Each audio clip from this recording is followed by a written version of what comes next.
चलिए, तो let's begin. देखो बच्चे, आपका जो एग्जाम है वो मई 25 है, और सीएस और सीएमए वालों का जून 25। फिर उसके बाद सितंबर अटेम्प्ट भी आएगा 2025। फिर जनवरी 2026 और दिसंबर का जो सीएस और सीएमए का अटेम्प्ट है। ये अमेंडमेंट इन सब बच्चों के लिए रेलेवेंट है। ठीक है। तो आप समझिए कि आपके लिए, अगर जैसे मैंने यहाँ लिखा हुआ है कि ये applicable for May 25, September 25, June 25, December 25 and even January 26। ठीक है जी। क्यों? क्योंकि अब आप समझिए, आपसे जस्ट पहले जो एग्जाम हुआ है वो जनवरी 25 का एग्जाम हो चुका है, और उनके ऊपर ना फाइनेंस एक्ट 2023 लगता है। अकेडमिक लेवल पे हम एक साल पीछे चल रहे होते हैं। जैसे जो अभी जो बजट पास हुआ है ना, मैं उसकी बात थोड़ा ना कर रहा हूँ आपसे। अभी जो बजट पास हुआ है वो टेक्निकली कौन सा साल है? 2025। तो कंपनीज में तो लगना स्टार्ट हो जाता है 1/4/25 से। पर अकेडमिक लेवल पे अगले साल से लगता है, मतलब वो जो नेक्स्ट मई का पेपर होगा ना, मई 2026, वहां लगेगा वो। तो जो अभी जो बजट की बातें है ना, वो बातें नहीं कर रहा मैं आपके साथ। मैं आपसे बात कर रहा हूँ पिछले साल के बजट। पिछला साल बोले तो अभी हम 2025 में 2024। तो आप देखेंगे फाइनेंस एक्ट 2024। और यहाँ पर इतनी कॉम्प्लेक्सिटी जितनी आप बच्चों ने इनपुट ले रखा, वो क्यों है? क्योंकि बजट भी 2 बार पास हुआ था। 2024 में इलेक्शन थे, तो एक होता है प्री बजट, प्री इलेक्शन, और जब सरकार बन जाती है तो वो दोबारा बजट को प्रेजेंट करती है। सो बेसिकली बिकॉज ऑफ, तो आप बच्चों का जो एग्जाम है, आप बच्चों के लिए रेलेवेंट कौन सा लग रहा है बच्चे? Finance act 2024। And because of election in 2024 two budgets were presented. ये आपके लिए रेलेवेंट नहीं है, लेकिन आपको इतना आइडिया होना चाहिए कि भाई अगर मैं अभी पेपर दे रहा हूं तो मेरे पुराने साल का बजट चल रहा है आपका। समझ रहे हो? और इसके अंदर सर्कुलर्स भी होते हैं, एक डेट से लेके सर्कुलर्स होते हैं, जैसे मई अटेम्प्ट के लिए अक्टूबर तक के सर्कुलर होते हैं, फिर फर्दर एक्सटेंड हो जाते हैं, फरवरी तक के भी सर्कुलर आ जाते हैं। पर वो बातें मैं नहीं लिख रहा भी यहाँ। लेकिन अब मुद्दे की बात समझिए, जो भी सर्कुलर हो फाइनेंस एक्ट 2024 में हो, वो सारी की सारी बातें यहाँ पे लिखी हुई। अब मैं आपके साथ जो कैपिटल गेन, ये बात सभी बच्चों को पता लग चुकी है कि कैपिटल गेन के अंदर बहुत बड़े बड़े चेंजेस है। मैं आपको एक बात बता रहा हूँ, सिंपल सेटअप के अंदर आपको सब समझ आ जाए। अगर आपका कैपिटल गेन क्लास के अंदर स्ट्रांग था, तो वो आफ्टर दिस अमेंडमेंट क्लास भी स्ट्रांग रहे। कोई ऐसा लंबा चेंज नहीं आएगा। हालांकि यस, एक अमेंडमेंट की वजह से आपको भी मार्केट में सिर्फ 10 इंपैक्ट घूमते हुए दिख रहे हैं, रियलिटी में उसके 100 इंपैक्ट है, पर मैं उस 100 की बात ही नहीं कर रही। क्यों? क्योंकि वो पॉसिबल ही नहीं है, वो भी सोर्स मटेरियल इंस्टीट्यूट जब तक नहीं रहेगा तब तक नहीं। So when it comes to amendment, आप स्ट्रिक्टली इस पे अगर आप रखेंगे तो आराम से आपका पेपर का क्वेश्चन हो जाएगा। ठीक है। तो मैं कैपिटल गेन को साइड करता हूं और पहले बाकी डायरेक्ट टैक्स को हैंडल कर लेता हूं। ठीक है। जिसके अंदर सबसे पहले मैं स्टार्ट कर रहा हूं इंट्रोडक्शन टू टैक्स। और इंट्रोडक्शन टू टैक्स में हमने स्लैब रेट्स देखे थे बच्चों। ठीक है सर, ओल्ड रिजीम। अब आप सारे बच्चे डेवलप्ड हो, ओल्ड रिजीम हमारी ऑप्शनल रिजीम होती है, कोई चेंज नहीं है। पहले 2.5 लाख, 2.5 से 5, 5 से 10, 10 से आगे above 30%, rebate, surcharge, everything remains same. ठीक है बच्चे। चेंज आया है new regime, new tax regime. ठीक है जी। और वो चेंज क्या आया है? स्लैब रेट के अंदर चेंज। और आपको ध्यान होगा कि हम लोगों ने जब क्लास करी थी, लास्ट क्लास 115 बीएससी की, तो हमने ऑटोमेटिकली हम लोगों ने अमेंडेड वाला ही लिया। ठीक है। और आपको अगर एग्जाम में है तो आपके लिए अब स्लैब रेट कौन सा रेलिवेंट है? अगर पेपर में आ जाता है कि चलो भाई बताओ, डिफॉल्ट के हिसाब से टैक्स निकालो, तो आपकी स्क्रीन पे दो स्लैब है। ये वाला पहले वाला स्लैब है, ये एप्लीकेबल नहीं है। ठीक है। और आपके लिए एप्लीकेबल कौन सा है? ये वाला स्लैब, जिसके अंदर क्या है बच्चे? 0 to 3 नील, 3 to 7, 4 लाख का गैप कर दिया इन्होंने। कितना परसेंट? 5%। 7 to 10, 7 to 10 है बच्चे 10, 10 से 12 15, 12 से 15 20, और 30। कहने का मतलब ये, वैसे परसेंटेज में तो 5 5 का डिफरेंस है, बस 20 से 30 हो रहा है। ठीक है। लेकिन अगर मैं आपको बोलूं पहले 3 लाख फिर 4 का गैप है, एक बात बताओ, यहाँ पे कितने का गैप आ रहा है? 4 का, फिर 3 का, फिर 2 का, फिर 3 का। वैसे तो कोई ऐसा कोई लॉजिक बैठ नहीं रहा, याद ही करना आता। ठीक है जी। पर ये स्लैब आपको याद होना चाहिए। तो फर्स्ट मैंने जो आपके साथ डिस्कस करा ये हमने वैसे आपके नोट्स में डाला हुआ है, तुम हमने नोट्स चेक करोगे, हमने यही वाले स्लैब से प्रैक्टिस करेंगे। ठीक है बच्चों, अब मैं आ रहा हूं इसमें रिबेट के ऊपर। रिबेट में भी कोई चेंज नहीं है, पर क्योंकि अब बात हो रही है तो बात कर लेते। सर कौन से रिबेट की बात कर रहे हो, ओल्ड की बात कर रहे हो या डिफॉल्ट की बात कर रहा हूँ? भाई ओल्ड में कोई चेंज नहीं है, डिफॉल्ट की बात कर रहा हूँ। हालांकि डिफॉल्ट में भी कोई चेंज थोड़ा ना है, ठीक है, लेकिन हम डिफॉल्ट का मैकेनिज्म समझ रहे हैं बच्चे बस। ठीक है जी। तो क्या चीज है सर, जैसे सपोज करो अगर टोटल इनकम किसी की, अच्छा रिबेट की छोटी सी बात करता हूँ। ओल्ड वाले सॉरी, हाँ ओल्ड वाले में मैक्सिमम कितना रिबेट मिलता था? 12,500। नए वाले में 25,000। ओल्ड वाले में 5 लाख के ऊपर रुक जाता था, यहाँ पे 7 लाख तक आपको रिबेट मिल सकती। हालांकि 7 लाख पे अगर आप टैक्स निकालोगे इसके हिसाब से तो वैसे 20,000 आए, लेकिन ठीक है, पर फिर एक कॉन्सेप्ट डाल दिया इन्होंने मार्जिनल रिलीफ का। ठीक है, और वो समझाने के लिए बहुत ही आसान शब्दों से समझाऊंगा। आपके सामने जैसे 7 लाख है, ठीक है, आपके सामने 7 लाख से, क्या आप सभी बच्चों को 7 लाख की कंप्यूटेशन दिख रही है? मैं न्यू के हिसाब से कर रहा हूँ बेटा, ओल्ड तो अनटच है ना, मैं इंडेड बात कर रहा हूँ। 0 to 3 नील, 3 to 7 5, तो 20% आया। और क्या मुझे रिबेट कितनी मिल सकती है? एक्चुअल टैक्स 20,000 और 25,000, विच एवर इज लोअर, तो मेरे को कितना मिल जाएगा? 20,000 मेरा टैक्स हो गया नील। लेकिन अब मैं आपको बताता हूँ, सिर्फ एक ही क्वेश्चन थोड़ा ना करना है हमने। बेसिकली रिबेट निकालने के लिए ये 3 पॉइंट्स बनेंगे आपके, जिससे कि आपका फुल प्रूफ सिस्टम बन जाए। पहला क्या है, 7 लाख के ऊपर कितनी इनकम है? ये जो रिबेट निकली है ना बच्चे, ये रिबेट इस वर्किंग नोट को करने के बाद निकली है, और ये वर्किंग नोट आपको बनाना पड़ेगा। और वर्किंग नोट में 3 पॉइंट है। पहला पॉइंट है टोटल इनकम अबव 7 लाख। क्या आप मुझे बता सकते हैं कितनी टोटल 7 लाख से ऊपर है? 0। क्या आप मुझे बता सकते हैं टैक्स कितना है? टैक्स 20,000।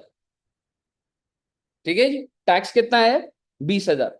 तो आप मुझे बताइए, तो मैं कैसे डिनोट कर रहा हूं इसको, मैं बोलता हूं ये जो पॉइंट नंबर ए है, अभी आपको ना आगे के केस में समझ आ जाएगा, डोंट वरी। ये हमेशा ए रहने वाला है कि मेरी इनकम कितनी है, 7 लाख से ऊपर है। ठीक है, दूसरा टैक्स अबव, मतलब 0 से ऊपर जितना, मतलब 20,000 मेरा ये टैक्स आ गया।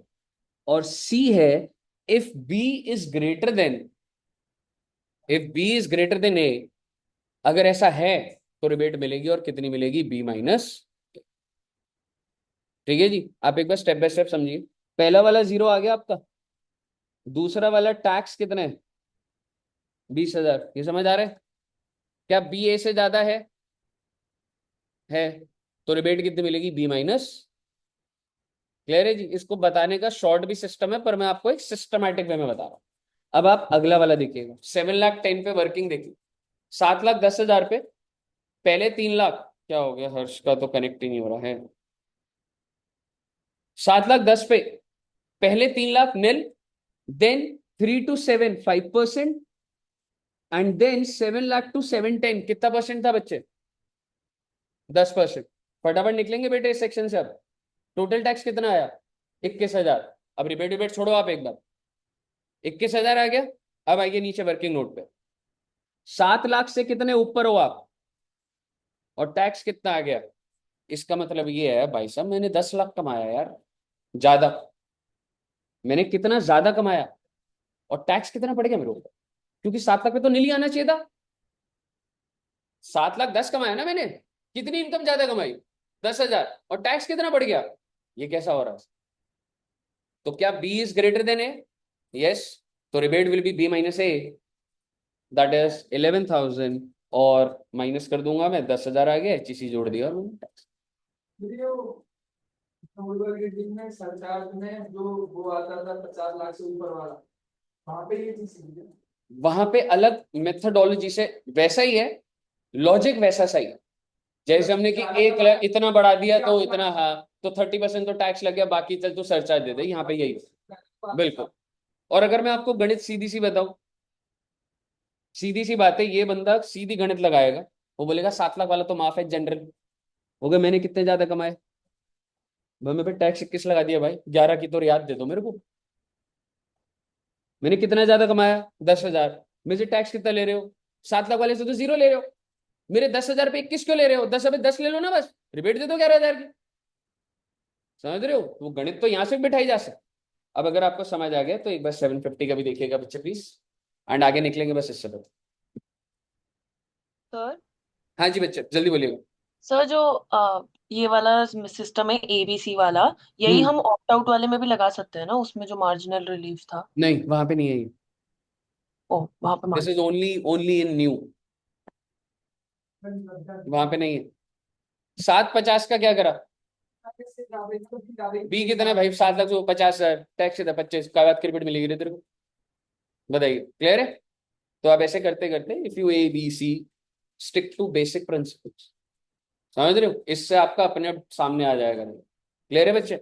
इंट्रोडक्शन के अंदर अब आगे समझिएगा। डोमेस्टिक कंपनी के ऊपर 30% होता था, और अगर आपका टर्नओवर 21-22 में 400 करोड़ तक होता है तो 25% होता था। अब वो 21-22 साल को 22-23 कर दिया। ये अमेंडमेंट है। पहले 21-22 होता था, आप अपने नोट्स देखेंगे 21-22 में if it is up to 400 crore it is 25%। Please, अब वो साल बदल के क्या कर दिया गया? 22-23। हर 2-3 साल में सरकार 2 साल का गैप रखती है जनरली। वो मुद्दे की बात अभी नहीं है, मुद्दे की बात ये है 21-22 की जगह 22-23। सर ये इस ईयर सरचार्ज वाला इक्कीस बता बाईस रहे में हैं आप? अगर आपका टर्नओवर एक, पहले क्या होता था 21-22 का टर्नओवर चेक करा जाता था टैक्स रेट के लिए, कंपनी के लिए, और अब 21-22 की जगह 22-23 का टर्नओवर चेक करा जाता है। अगर सर आपका ये अभी नहीं हुआ है सरचार्ज तो अभी का, आप फिर। हाँ अच्छा, जी।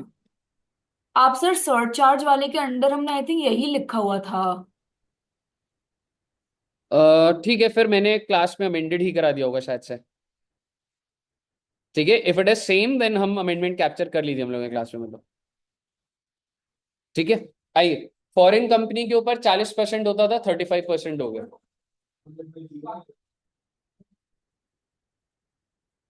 ईयर ना, वो जो नोट्स बनाए तुमने, हाँ वो जो लिखा आपने वो 21-22 लिखा है, 22-23 लिखा है, मैं श्योर नहीं हूँ। हाँ तो वो 21-22 हट गया, 22-23। हाँ जी। 35 फॉरेन कंपनी में यार बहुत सारे और सेक्शन होते हैं, 40 का 35 हो गया, हो सकता है बीए सेक्शन। ठीक है, लेकिन मतलब उसके अंदर ना फिर वो डोमेस्टिक कंपनी में बहुत सारे मैन्युफैक्चरिंग है और वो है, भाई उतना जाओगे तो टैक्स इंट्रोडक्शन के अंदर ही बैठे रह जाएंगे। समझ रहे हो? फॉरेन कंपनी में जो जनरल आपको 40% लिखवाया था वो 35% हो गया भाई। कैपिटल गेन आ गया बेटे, आगे बढ़ते हैं बेटे कैपिटल गेन का तो। बिल्कुल अच्छी न्यूज आपको दे देता हूँ, इंट्रोडक्शन का तो यही था, रेजिडेंशियल में कोई अमेंडमेंट नहीं है। रेजिडेंशियल से पिछले पेपर में आई थिंक क्वेश्चन नहीं आया है, if I am not wrong. MCQ में डाला होगा कुछ ना कुछ, 2-2 नंबर का हर चैप्टर पूछ ही लेते हैं।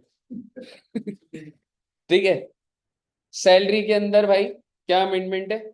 स्टैंडर्ड डिडक्शन आपकी 50,000 होती थी, लेकिन अगर अब आप डिफॉल्ट में हो तो 75,000। ठीक है जी, और तो कोई अमेंडमेंट नहीं। ठीक है, हाउस प्रॉपर्टी में आते हैं। हाउस प्रॉपर्टी के अंदर जरा यहाँ पे आप देखिएगा क्वेश्चन में अब 75 से माइनस करेंगे हम? Madam, if it is a default tax regime then. हाँ सर वही मतलब है। बिल्कुल बिल्कुल, न्यू वाले के अंदर न्यू रिजीम में इट इज 75। और ये तो इनकाउंटर हो गई होगी अब तक बहुत बार। हाउस प्रॉपर्टी के अंदर सरकार बहुत तेज है बेटे, न्यू वाले के हाउस प्रॉपर्टी में न्यू रिजीम में चेंजेस कर दी। मैं पहले आपको ओल्ड बताता हूँ जो आप सुनना चाहते हो। ओल्ड में क्या होता था? हाउस प्रॉपर्टी का लॉस हाउस प्रॉपर्टी से सेटअप हो जाता, नहीं हुआ तो दूसरे हेड पे चला जाएगा अप टू, किसी भी हेड से अप टू 2 लाख, नहीं है तो कैरी फॉरवर्ड। सारी बातें सेम है, कोई चेंजेस आ गए न्यू वाले के डिफॉल्ट टैक्स, जिसके अंदर वो ये कह रहा है कि अगर आपकी प्रॉपर्टी सेल्फ, मैं डिफॉल्ट की बात कर रहा हूँ, डिफॉल्ट मतलब नए, अगर आपकी सेल्फ ऑक्यूपाइड है तो इंट्रा हेड तो हो ही नहीं सकता। इंट्रा हेड मतलब अपने हेड में, क्योंकि आपको इंटरेस्ट की डिडक्शन मिलती ही नहीं है सेल्फ ऑक्यूपाइड अगर डिफॉल्ट है तो। समझ रहे हो? अमेंडमेंट नहीं है ये। ठीक है, ये बाइफर्केशन क्या है अभी, सोच के देखिए। डिफॉल्ट मतलब न्यू है अभी। ठीक है, अगर मुझे हाउस प्रॉपर्टी में लॉस हो रहा है, क्या मैं न्यू रिजीम में हाउस प्रॉपर्टी का लॉस हाउस प्रॉपर्टी से सेटल कर सकता हूँ? नहीं, क्योंकि लॉस ही नहीं आता भाई, ब्याज ही अलाउड ही नहीं। ठीक है, और जब इंट्रा नहीं हो रहा तो इंटर कहां से हो जाएगा, और कैरी फॉरवर्ड तो कहां से ही हो जाएगा। समझ रहे हो। लेकिन लेट आउट के केस में अगर आपकी प्रॉपर्टी लेट आउट होती थी तो ब्याज माइनस होता था और तब लॉस आ सकता था, और तब इंट्रा हेड तो हो रहा है, दूसरे पे जाने पे रोक दिया बेटे। आपका जो न्यू स्कीम अगर आप लेते हैं, आप सभी फ्यूचर में कमाएंगे अगर आप न्यू स्कीम लेते हैं। आई थिंक बस थोड़ा सा ही हो रहा है हाँ जी। सर, पूरा स्क्रीन शेयर। अच्छा मैंने ठीक है। सिर्फ उतना ही दिखाया हुआ अभी जितना डिफॉल्ट टैक्स रेजिम। ठीक है। आप एक बात समझिएगा, ओल्ड के अंदर कोई चेंज नहीं है, हाउस प्रॉपर्टी जैसे चला रहे हो चला लो। नए वाले के अंदर लेट अगर आपका सेल्फ ऑक्यूपाइड है तो आप समझो कि लॉस तो आता ही नहीं था। ठीक है, ये तो मैं आपको कॉन्सेप्ट बता रहा हूँ। सेल्फ ऑक्यूपाइड इंटरेस्ट का लॉस तो आप देखा, अगर न्यू स्कीम है, उल्टी बात करो। ओल्ड में आ रहा हूं, ओल्ड में सेल्फ ऑक्यूपाइड का भी था, लेट आउट का भी था, सब कुछ सारा सब जैसा चल रहा है वो। ठीक है ना। हाँ हाँ बिल्कुल। लेकिन मैं डिफॉल्ट पे हूँ। ठीक है, डिफॉल्ट में इंटरेस्ट डिडक्शन नहीं मिल रही थी आपको सेल्फ ऑक्यूपाइड।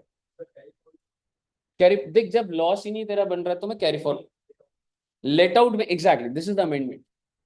अगर मैं अमेंडमेंट प्रिसाइसली बोलूं, ठीक है, वो प्रिसाइसली ये है कि अगर आप नए रिजीम में है तो हाउस प्रॉपर्टी का लॉस इंटर हेड रोक दिया और कैरी फॉरवर्ड। अमेंडमेंट ये है in case of let out property, property is let out, कौन सी स्कीम के हिसाब से, default tax regime. Default tax regime let out property ना इंटर हेड होगा ना कैरी फॉरवर्ड। और इस बात को यहाँ पे एक लाइन में लिखा हुआ है, मैं इससे ज्यादा टाइम इस पे नहीं लगा सकता है बच्चों, एक बार एक लाइन पढ़ेंगे। हाउस डिफॉल्ट टैक्स रिजीम लिखा मैंने जहां पे change, house property loss can not B set of from any, can not B set of from. क्या अपने ही हेड से हो जाएगा? हाँ, मैंने को लिखा है कि मैं अपने हेड से रोक रहा हूं, मैं नहीं रोक रहा। डिफॉल्ट टैक्स रिजीम में house property loss can not B set of. और ये ऑब्वियस बात है कि ये जो हाउस प्रॉपर्टी लॉस है कौन सा है, लेट आउट।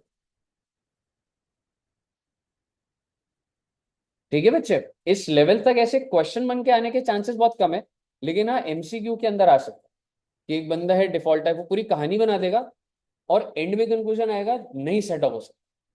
तो सर मतलब आप बस inter head in the year let out का लॉस है सिर्फ वही कर सकते हो?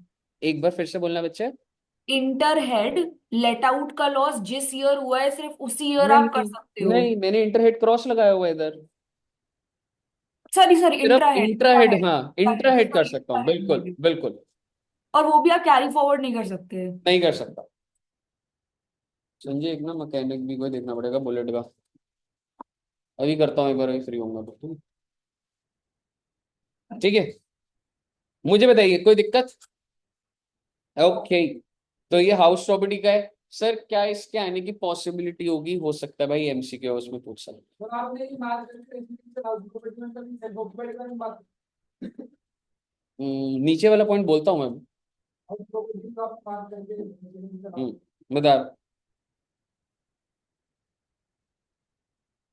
हम लोगों ने जब हाउस प्रॉपर्टी करा था ना, तो उससे मैं आपके पहले केसेस बनाता था, और उसमें मैं बोलता था कि अगर मेरे 10 घर है और मैं किराए पे दे रहा हूँ और यही मेरा बिजनेस है, तो वो पीजीबीपी में टैक्सेबल होता है। क्योंकि I am proving you I have 10 properties, और मैं लाइजनिंग अच्छी रखता हूँ, टेनेंट को खुश रखता हूँ, जाता हूँ बात करता हूँ चाय पीता हूँ, और भाई वो नहीं जाते भाई, पर्सनल टच रखो तो नहीं जाते कोई। ठीक है, तो क्या होता था, हम कहाँ टैक्सेबल करते थे उसको, पीजीबीपी। सरकार ने बोला पीजीबीपी में नहीं होता, सरकार ने बोला पहले होता था, अब कहाँ टैक्सेबल हो जाएगा, हाउस पर। ये अमेंडमेंट है, और ये अमेंडमेंट का मतलब ये है कि अगर आपको लेटिंग आउट ऑफ हाउस प्रॉपर्टी, और कौन सी प्रॉपर्टी, रेजिडेंशियल, कमर्शियल प्रॉपर्टीज आप किराए पे दे रहे हो, मेरे नाम पे 10 मॉल में 10 दुकानें हैं, मेरा बिजनेस ही यही है, मैं किराए पे देता हूँ, पीजीबीपी।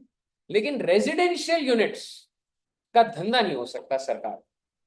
और मैं आपको बताऊं, 4 साल पहले कुछ बोलती थी सरकार, फिर इसको चेंज करा, 3-4 साल बाद फिर वापस उसी बात। एक टाइम था जब यही प्रोविजन था 10 साल पहले, फिर अमेंडमेंट आई, आज फिर अमेंडमेंट आके वापस we are on same track. So you can say letting out can not be considered as a business. ठीक है, letting out is not the business. है दोस्त, क्या है ओवरऑल है ये उसमें नहीं है, जनरल है ये कंक्लूजन, डिफॉल्ट और रोल दोनों के अंदर. ये वाला कंफ्यूजन जो आपने रेजिडेंशियल वाला बोला ये दोनों में है ना, ऊपर वाला जो उसका इंटर इंट्रा वो तो नहीं वाला है.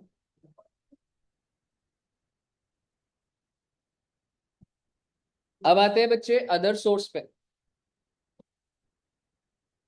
अदर सोर्स में आपने फैमिली पेंशन करा था, फैमिली पेंशन 1/3 या 15,000 आज भी वो है, बस न्यू टैक्स रिजीम में वो 15,000 25,000 हो गए. क्या अदर सोर्स में? हाँ हाँ 222 है आएगा. अदर सोर्स में डिविडेंड बढ़ेगा. हाँ वॉलपेपर चेंज कर लिया. अच्छा ओके ओके ओके. हाँ जी, यहाँ तक क्लियर है. 25,000 कर दी डिफॉल्ट टैक्स रिजीम. अगर मैं अमेंडमेंट की बात करूं इसमें स्पेसिफिकली तो ये चेंज करा है.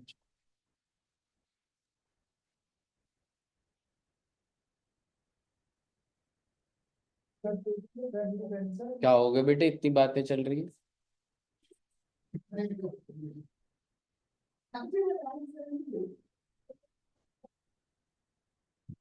मैं इसको पहन के ही पढ़ा लूंगा आज, ये जो बाइक वाला होता है.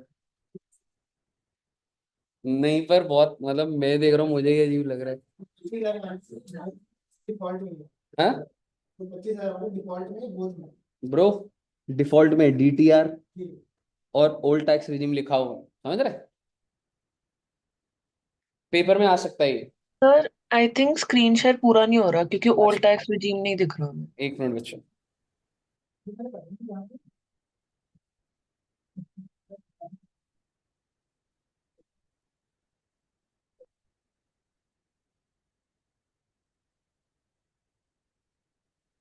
यहाँ पे आता है पढ़ाई.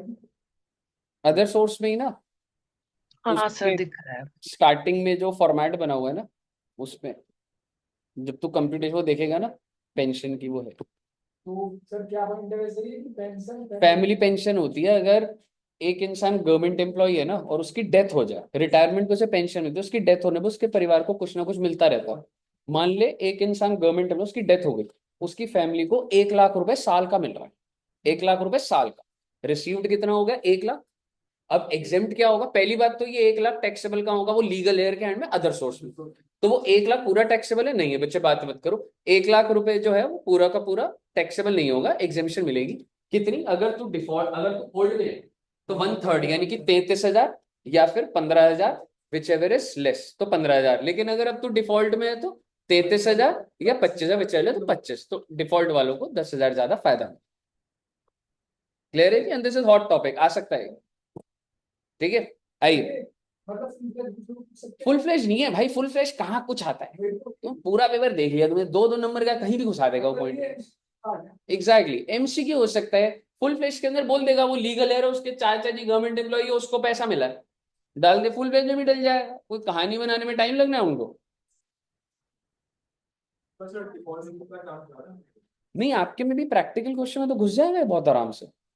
कुछ भी नहीं है तो किसी भी, मैं तो हाउस प्रॉपर्टी में घुसा दूं इस क्वेश्चन को. एक बंदा है, उसके घर पे किराया मिलता है और उसके फादर थे, उनकी डेथ हो गई, उसको फैमिली पेंशन मिल रही है, लग जाएगा ये पॉइंट. हाँ तो कहीं भी घुस जाएगा ये पॉइंट. तो नहीं, I don't think so. Default कम पूछता है, लेकिन ये कब स्विच हो जाए ये नहीं पता. आई डोंट थिंक सो, मुझे नहीं लगता, क्योंकि हाँ क्योंकि डिफॉल्ट की ना अभी स्टडी मटेरियल, अब इंस्टीट्यूट ना अब जो बुक्स निकाल रहा है अब वो और डाल रहा है हर चीज का कंपैरिजन, वो लगेगा भी टाइम, बट वो स्विच कब होगा यू नेवर नो. वो तो चलता।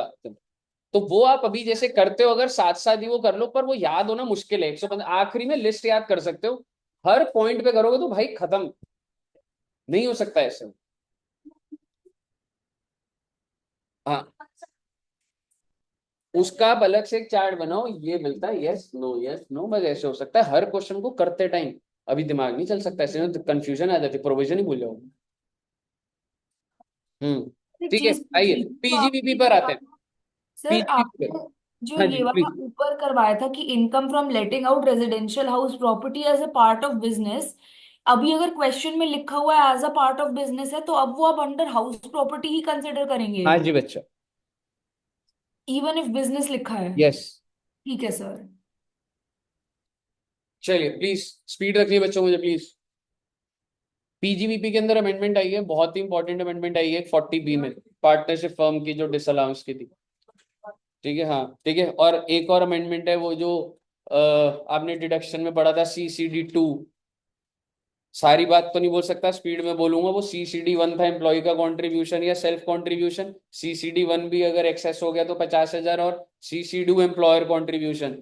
एम्प्लॉयर के अंदर सेंट्रल गवर्नमेंट हो सकता था, अदर हो सकता था। पहले तो सैलरी में ऐड होता है, फिर नीचे डिडक्शन मिल जाती है। सेंट्रल गवर्नमेंट एम्प्लॉय पे 14% ऑफ सैलरी डिडक्शन, और अदर में होता था 10% ऑफ सैलरी। अब वो 10% हट के 14% हो गया। तो आपको दिख रहा होगा। और कॉरेस्पॉन्डिंग पीजीबीपी में क्यों लिखा हुआ है ये, क्योंकि जो एम्प्लॉयर है, मान लो रिलायंस है, उसको पहले 10% ऑफ सैलरी ही डिडक्शन मिलती थी। जितनी डिडक्शन एम्प्लॉय को मिल रही है उतनी ही कंपनी को मिल रही होती थी, कि इतने ही देंगे तेरे को भाई, तू करता रहे कॉन्ट्रीब्यूट जितना मर्जी, तेरे को डिडक्शन कितनी मिलेगी 10%। अब वो कितनी हो गई 14% सैलरी। क्लियर है जी। तो आप देखेंगे reduction of employer's contribution to एलके 36.4 है, याद नहीं हो सकती चीजें इतनी। 10% की जगह 14% हो गया, ये डेफिनेटली आ सकता है डिडक्शन चैप्टर के अंदर, ये डेफिनेटली पूछ सकते हैं। तो आपके मॉड्यूल के अंदर जो स्टार्टिंग के CCD2 के क्वेश्चंस थे, ठीक है, वो आप एक बार दोबारा देखिएगा, उसमें अगर अपडेशन हो रहा है वैसा क्वेश्चन उठ के आ सकता है। सब बच्चों को पैटर्न समझ आ गया ना ये वाला? और मैंने ये चीज यहाँ लिखी हुई है, CCD1 कोई ऐसा कुछ चेंज नहीं है, CCD1 भी कुछ नहीं है। CCD2 में एम्प्लॉयर के कॉन्ट्रीब्यूशन की डिडक्शन मिलती थी, लेकिन आप भूला न जाए, मैंने यहाँ लिखा नहीं है, पर first included in the salary. मान लो मैं आपका एम्प्लॉयर हूँ, मैंने आपके नाम पे 2 लाख जमा करा, तो पहले तो आपकी सैलरी में जुड़ेगा, उसके बाद आपको डिडक्शन मिलेगी। अगर मैं सेंट्रल गवर्नमेंट हूँ तो 14% ऑफ सैलरी, और अगर मैं अदर देन सेंट्रल गवर्नमेंट हूँ तो 14% ऑफ सैलरी। डिडक्शंस चैप्टर में करा था? पीजीबीपी में भी MM एक जगह पे है ये, अच्छा। ठीक है, वहां पे भी एक जगह है कि एम्प्लॉयर को भी डिडक्शन चाहिए, एम्प्लॉयर ने जमा करा है, तो वहां पे भी है ये। बताइए क्लियर है? फिर हमने बच्चे 40B करा था। ये तो 14% है, ये मतलब हमारा ओल्ड वाला ही चल रहा है ना? नहीं, 10% कट के 14% हो गया, ये अमेंडमेंट है। हाँ सर, पर ये ओल्ड में है ना मतलब? दोनों दोनों बच्चे, दोनों में, अच्छा। जहां पे कुछ ऐसा नहीं है वो दोनों में। बताइए क्लियर है? मोस्ट इंपॉर्टेंट 40B आप भाई कर लेना भाई, बहुत बढ़िया है। 40B वैसे ही इंस्टीट्यूट में बहुत पूछता भी था। हाँ ठीक है। पार्टनरशिप फर्म की आपको थोड़ी सी बातें याद दिला देता हूँ। फर्म को अगर दिया जाता है, सॉरी, फर्म के प्रॉफिट है, पार्टनर को कुछ भी पैसा दिया जाता है, दे दो, सैलरी दे दो, कोई बात नहीं, पार्टनरशिप डीड में लिखी होनी चाहिए। इंटरेस्ट ऑन कैपिटल दे दो, कोई बात नहीं, पार्टनरशिप डीड में लिखी होनी चाहिए। और फिर सर पार्टनरशिप डीड में 24% लिख दिया, ऐसे नहीं होगा, 12 से ऊपर नहीं मिलेगी। याद है बात? नॉन वर्किंग पार्टनर को इंटरेस्ट ऑन कैपिटल तो दे दोगे, पर नॉन वर्किंग को सैलरी दोगे। ये सारे प्रोविजन में एक साथ ही बोल नहीं सकता, मुद्दे की बात पर आ रहा हूँ। मैक्सिमम आप कितना सैलरी रेम्युनरेशन उन्हें दे सकते हो, उसके लिए कुछ लिमिट होती है। सरकार ने बोला ऐसे थोड़ा ना, करोड़ रुपए प्रॉफिट तो करोड़ रुपए की सैलरी दे दोगे, तो सरकार ने बोला था हम लिमिट बताएंगे। और ये कौन से सेक्शन में था बच्चे? सेक्शन 40B, जिसके अंदर आपके बुक प्रॉफिट के अकॉर्डिंगली आप सैलरी दोगे। तो पहले क्या था, पहले का प्रोविजन बोल रहा हूं, अप टू 3 लाख। आपने जो नोट्स में लिखा, अप टू 3 लाख लिखा हुआ है, और उस पर लिखा हुआ है 90% ऑफ बुक प्रॉफिट और 1,50,000, विच एवर इज हायर होता है। अब 3 लाख का डबल कर दिया 6 लाख, और 1.5 लाख का डबल कर दिया 3 लाख। ठीक है जी, आप बस सिंपल सा वो चीज समझ सकते हैं, डबल कर दो। 90% का डबल 180% तो सेंस नहीं बनता ना, तो जो अमाउंट है बस उसका डबल कर दो। और अगर 6 लाख से ऊपर है, अब अगर if it is above 6 lakh, पहले अबव 3 लाख होता था, अब अबव, पहले मैं लिख देता हूँ ऐसे पूरा, पहले क्या होता था अबव 3 लाख, अब क्या हो गया अबव 6 लाख, तो कितने percent of the book profit? 60%। Clear है? सर आपने नोट्स में 6 लाख ही लिखवाया है। 6 ही लिखवाया हुआ है, हाँ, मुझे लग नहीं रहा। सर मैंने मैंने पीजीपी नोट्स अभी निकाले हैं सामने, उसमें सर लिखा है मैंने अप टू 6 लाख। नोट्स लिखे हुए हैं, उसमें मैंने एक्चुअली अमेंडमेंट इन पर्टिकुलर करी थी ये, तो आई थिंक 6 पहले नहीं था, 3 लिखा हुआ था मेरे वालों में तो। मेरे हिसाब से मैंने 3 तक ही कराया था, सही करा, अब हुआ है। अब हुआ ही नहीं। ठीक है, अगर डीड में नहीं लिखा कि इसको सैलरी नहीं दी जाएगी, नहीं मिलेगा, नहीं। कुछ भी जगह नॉर्मल की बात में कुछ भी दिया जा रहा है, डायरेक्टली टैक्स में कोई सीन नहीं है। अगर डीड में लिखा है तब उसको दिया जा रहा है, तब हम ये प्रोविजन अप्लाई कर रहे हैं, इससे ज्यादा नहीं दिया जा सकता। बिल्कुल, तेरे को पता लगे पूरी कहानी दे रखी है और बोल रहा है डीड में है नहीं, तो कहानी इसको वर्किंग भी करने की जरूरत नहीं, अलाउड ही नहीं है भाई। If it is not mentioned in the deed it's not allowed. सबसे पहली चीज तो है डीड में लिखा है कि नहीं लिखा है। वहां से बात करेंगे। बताइए, क्लियर है? 15 लाख लगाना सैलरी लेके हाँ हाँ, ध्यान है, मुझे भी ध्यान है। क्लियर है बच्चों यहां तक? ठीक है, बहुत मोस्ट इंपॉर्टेंट, अगर मैं बोलूं मोस्ट इंपॉर्टेंट तो नहीं बोलूंगा, बट यस, पूरा जितने को पॉइंट हो रहे हैं सारे इंपॉर्टेंट है। बट ये तो भाई पेट था इंस्टीट्यूट का, ये तो पूछते ही रहते हैं वो, क्योंकि बच्चा ना यहाँ तक पहुंचता नहीं है, रियलिटी है। जैसे अभी बात करते हैं हाँ मतलब, तो वो है कि मतलब ये देखना है आपको सही से। सर, बुक प्रॉफिट तो डायरेक्टली गिवन होगा ना वैसे ही। उसको तो निकालने की जरूरत नहीं होती, बुक प्रॉफिट। अगर दिन अच्छा है आपका, देख भाई, दिन अच्छा है तो गिवन होगा। जैसे मेरा आज का दिन खराब है, फोन भी बोल गया, क्लच वायर भी गई। भगवान चीज होती है यार, भरोसा रखो भगवान पे। भगवान को बोलना जरूर है, भगवान ख्याल रखना हमारा। मैं यही बोल रहा हूँ। हाँ यही बोल रहा हूँ। स्लैब के हिसाब से लगता है ना तेरे को? मतलब जो आपने वाला बात करा है, स्लैब के हिसाब से ना 3 लाख पीजीबीपी में टैक्सेबल हो जाएगा उसको सारा पार्ट। अगर वो पार्टनर फंड जो भी आपने कराया, तो अगर 6 लाख से ऊपर दिए तो 6 लाख वाले को वो पैसे निकालेंगे जो आपने ऊपर बढ़ाया 3 लाख, और 6 लाख से अबव वाले का यहाँ से 60% उठा के टोटल। अगर बुक प्रॉफिट 10 लाख है तो निकाल दो एक बार सारे बच्चे जरा। बुक प्रॉफिट 10 लाख पे बताइएगा कितना मैक्सिमम सैलरी मिलेगी। अगर बुक प्रॉफिट 10 लाख है, पहले 6 लाख पे 90% या 3 लाख, 6 लाख का 90, 540, 540 हो गया। बच गए कितने? 4 लाख। 4 लाख, 4 लाख का 60%, 240। 780। पहले कितना? 540 प्लस 240, 7,80,000। प्लीज निकाल लीजिए। 7,80,000 is the max amount of deduction that is allowed to the partner. ठीक है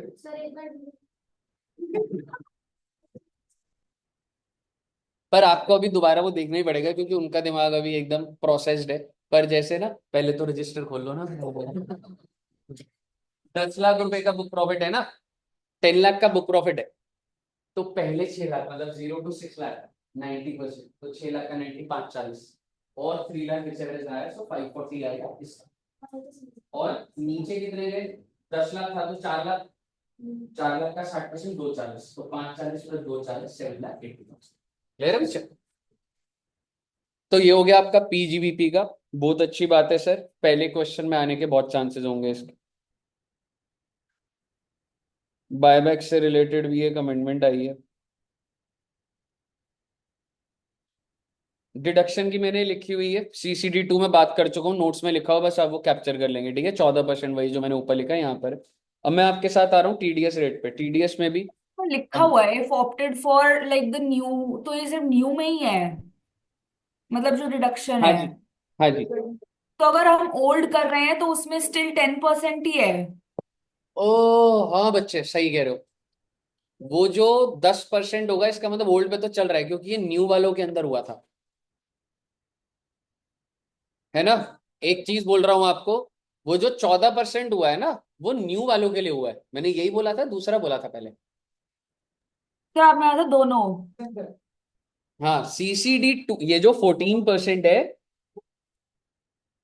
ठीक है। हाँ जी, पुराने में 10 ही चल रहा है। हाँ पुराने में 10 ही चल रहा है, क्योंकि ये बात यहाँ पे अगर मैंने लिखी है तो ये है बिल्कुल, समझ रहे हो। तो बेसिकली पुराने में आज भी 10 है, लिख देता हूं मैं यहाँ पे। इस पॉइंट पे आपसे डिस्कशन भी करा था एक बार। Old tax regime OTR is still 10%, default tax regime is 14%। ठीक है बच्चे,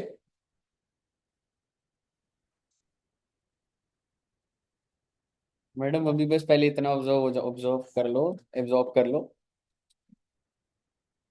ये तो सारे कर लिए मैंने ये साल पे।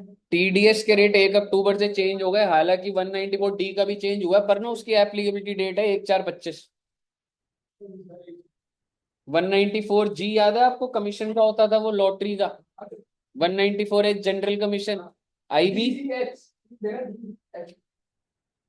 डी के ऊपर ना कंफ्यूजन है, डी की जो एप्लीकेबिलिटी डेट है ना वो 1/4/25 से है, वो तुम्हारे पेपर के लिए मैटर नहीं करता, मैं लिख देता हूँ, बट अगर वैसे बोलूं तो उसमें चेंज हुआ है, but it is applicable for from 1/4/25, तो मतलब और सोर्स मटेरियल नहीं है। आपसे इसी इसी ऊपर कुछ घूमना था, इसलिए अभी टॉपिक चल रहा है तो मैं सेफर साइड लिख देते। इतनी संगीन क्लास चल रही है ना अभी। इधर अभी रख दे एक बार, मुझे कंटेंट पूरा नहीं हुआ, क्या है। यही सेक्शन है आई आई वाला। तो इसमें जो अमेंडमेंट आई ना 5 से 2 ही है, तो उसी एग्जाम्पल है। इसमें 5 और 2 दोनों डेट दे रखी है। भाई वो तो मतलब ठीक है, समझ गया मैं। आप समझ रहे हैं, देखेंगे 31 समझ, अगस्त दो हजार हाँ चौबीस तक वो 5 क्या एग्जाम बोल के रहा है बाद। वो फिर देखेंगे, सही है, हाँ। ठीक है, देख लेंगे। तो बच्चे ये जो सेक्शंस है, बिफोर 1/10 5% है, और आफ्टर 1/10 2% है। ये एक 10 भी घुमा रखा है। एक 10 भी घुमा रखा अब इसके अंदर भी घूमने को तो घूम सकते हो कि पुरानी पेमेंट पे भी 2 हो गया, या उससे पहले की पेमेंट ड्यू उधर हो गया, रिसीव हो गया, भाई साहब वो तो अभी लेट्स होल्ड इट। 1/10 से पहले 5% था इन पे, 1/10 के बाद 2% है। तो कुछ पता सीखा है ना, ये हमारे में आरटीपी में है देख लेंगे, हो सकता है किसी में अपडेट करवा दो। 194 DA याद है आपको, maturity of life insurance policy, उसमें भी 5% से 2% हो गया। मैं फटाफट खत्म करूंगा। और एक 192 सैलरी के अंदर अमेंडमेंट आई है कि भाई, ये शायद से मैंने आपको बोला था उस टाइम पे, आप कल को गाड़ी खरीदते हो, कुछ भी है, फॉरेन एक्सचेंज आपका है, तो TCS हो रखा है, तो वो भी कंसिडर कर लिया जाता है टू डिडक्ट TDS। ये बहुत ही इंपॉर्टेंट नहीं है, कुछ भी नहीं है, बस एक बार मैंने लिख दिया है। 194 IA में बहुत इंपॉर्टेंट अमेंडमेंट है। आपको ध्यान होगा, अगर मैं प्रॉपर्टी बेचता हूं, मैं सेलर हूं, आप बायर हूं, आप मुझे पेमेंट करोगे, TDS काटोगे, लिमिट कितनी थी 50 लाख। चाहे स्टैम्प ड्यूटी वैल्यू एक्सीड हो जाए, चाहे मार्केट वैल्यू एक्सीड हो जाए, तो TDS काटना होता था। कितने परसेंट? 1%।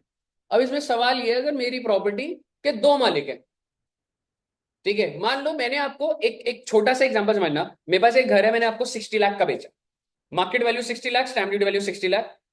आप जब मुझे पेमेंट करोगे 1% काटोगे, 50 लाख से ऊपर है। लेकिन अगर मैं बोलूं मेरी प्रॉपर्टी के 2 ओनर, तो टेक्निकली आप मुझे 30 लाख दोगे, दूसरे को 30 लाख दोगे, तो हम तो कह रहे हैं अब तो 50 एक्सीड नहीं हुआ। ऐसा नहीं है, प्रॉपर्टी का रेट देखा जा रहा है, इंडिविजुअल ट्रांजैक्शन नहीं देखी जा रही, ज्वाइंट ओनरशिप नहीं देखी जा रही। इसमें प्रॉपर्टी है 60 लाख की, आप मुझे दे रहे हो 30 लाख, और आप ही दूसरे बंदे को 30 दे रहे हो, या आप भी को ओनर खरीद रहे हो। 2 बंदे यहां पर है, 2 बंदे यहां पर है, आप मुझे 30 दे रहे हो, दूसरा 30 यहां दे रहा है, उससे कोई फर्क नहीं है, प्रॉपर्टी की वैल्यू पकड़ रहा हूं। हाँ जी, सर 194 आई, ये आई ए है ना, परचेज का है ना, ये रेंट का मतलब इमूवेबल प्रॉपर्टी का रेंट, जो आई है रेंट का, उसमें जो 2 दे रखे हैं रेट की, एक मतलब इंडिविजुअल का 1 और वैसे 2, तो उसमें 240 की अप टू 240 से ऊपर है तो हमें मिलती है। तो जो 240 की देख रहे हैं डिडक्शन, वो तो ऑनर वाइज है ना, जो आई में है। ये 240 डिडक्शन है, अगर वो 2 बंदों को कर रहा है तो ऑनर वाइज होगी, 240 240 दोनों को मिलेगी, 440 की डिडक्शन हो जाएगी उसमें। जो आई का पॉइंट है, जब 2,40,000 तक की मिलती है। ये कहाँ से सोर्स आया तेरे पास? सर मैंने अभी कल परसों ही पीडीएफ रिवाइज करा था, तो उसी में देखा था, तो उसने समझाया कि अगर ठीक है, 240 ले लो उसको। सर ये अमेंडमेंट है सर अमेंडमेंट क्या है, ये समझ अमेंडमेंट में ना ये क्लैरिफिकेशन है, दैट पॉइंट्स वही है, but in case of joint ownership आप ऐसा मत सोचिए कि 30 लाख और 30 जा रहा है तो TDS नहीं कटेगा, TDS विल अप्लाई। ठीक है। कोई जैसे यहाँ पे हम एक सर अमेंडमेंट क्या है इसमें, मतलब की वैल्यू हाँ, फिक्स कर रहे हैं। हाँ आपने समझा आ रहा हूँ वृंदा जी में, हाँ जी। 50 लाख और हम 10 लाख के साथ देंगे ताकि ऑनलाइन दे देंगे। ये आपने बताया वहां पे क्या हो रहा है कि 240 वहां पे डिपेंड करता है भाई लैंग्वेज का, अभी तूने जो देखा है मॉड्यूल का सोर्स है क्या है वो देखने वाली चीज है। ठीक है, मैं उस चीज पे कमेंट अभी कर ही नहीं सकता। कहिए, क्लियर है बच्चे? इनकम टैक्स रिटर्न के अंदर एक और आया। इसमें ये वाला अमेंडमेंट आप बता दोगे, इसमें बस यही है ना कि टीडीएस विल भी, अगर एक प्रॉपर्टी 4 लोग या 3 लोग साथ में खरीद रहे हैं पर एक ही सेम प्रॉपर्टी है, तो फिर एग्जैक्टली, वो स्टिल अप्लाई होगी। Exactly. If the value is like suppose करो 60 लाख की प्रॉपर्टी है और 4 लोग 15-15 लाख दे रहे हैं, तो भी 194 IA में आपको TDS काटना होगा। ठीक है। हाँ हाँ, वही, बाकी मैंने पॉइंट नहीं लिखे हुए, मैंने सिर्फ सिर्फ जॉइंट ओनरशिप पे फोकस करा है। वो वहां पे लिखे हुए हैं आपने जो चीजें। इनकम टैक्स रिटर्न के अंदर कुछ रिटर्न चैप्टर में है, मैंडेटरी फॉर पैन एप्लीकेंट्स या रिटर्न फाइल्ड ऑन और आफ्टर आधार पैन लिंकेज। उन्होंने बोल दिया आधार पैन लिंकेज है, वो पहले भी बोला हुआ था, फर्दर और क्लैरिफिकेशन आ गई होगी। दूसरा, अगर वो लिखा होता था कि अगर आप रिटर्न भर रहे हो और आपके पास आधार नहीं है तो एनरोलमेंट ID लगा दो, तो उन्होंने बोला कोई ऑप्शन अब देने की जरूरत नहीं है, आधार नंबर लगाना है तो लगाना, एनरोलमेंट ID नंबर हटा दिया गया।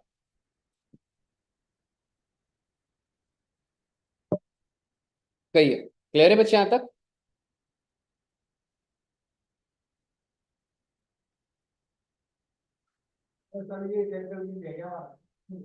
अरे बीए का टास्क सेक्शन है जो बीए ये मैंने बना रखा है, करवा दूं ये वाला भी ऐसी। ये जो बीए तो ये जो Dream11 का है ना, ये मैं बनाए थे, बताऊंगा तुम्हें। वहां से ऑनलाइन गेमिंग है ऑनलाइन जैसे आप Dream11 पे खेलते हो ना, हाँ। नेट गेमिंग पे ठीक है। ये ग्रॉस में उन दोनों में ग्रॉस में है बीबी में और उसमें ग्रॉस में बी और बीबी में 30% ग्रॉस में और यहाँ से इसमें नेट विनिंग पर है, पर आऊंगा इस पे, पहले कैपिटल गेन देख लो यार, इंटेंट मिल जाएगी। वो तो हमने उसमें वो पीरियड जो था परसेंटेज वो क्या है ना,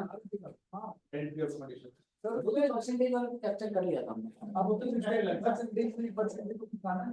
हाँ वो तो हो तो गया था, वो पहले वो होता था 15 का 12.5 या कुछ 7.5 और वो कर दिए थे, वो तो देख लिए थे। ठीक है ना, वो वाली चीज है।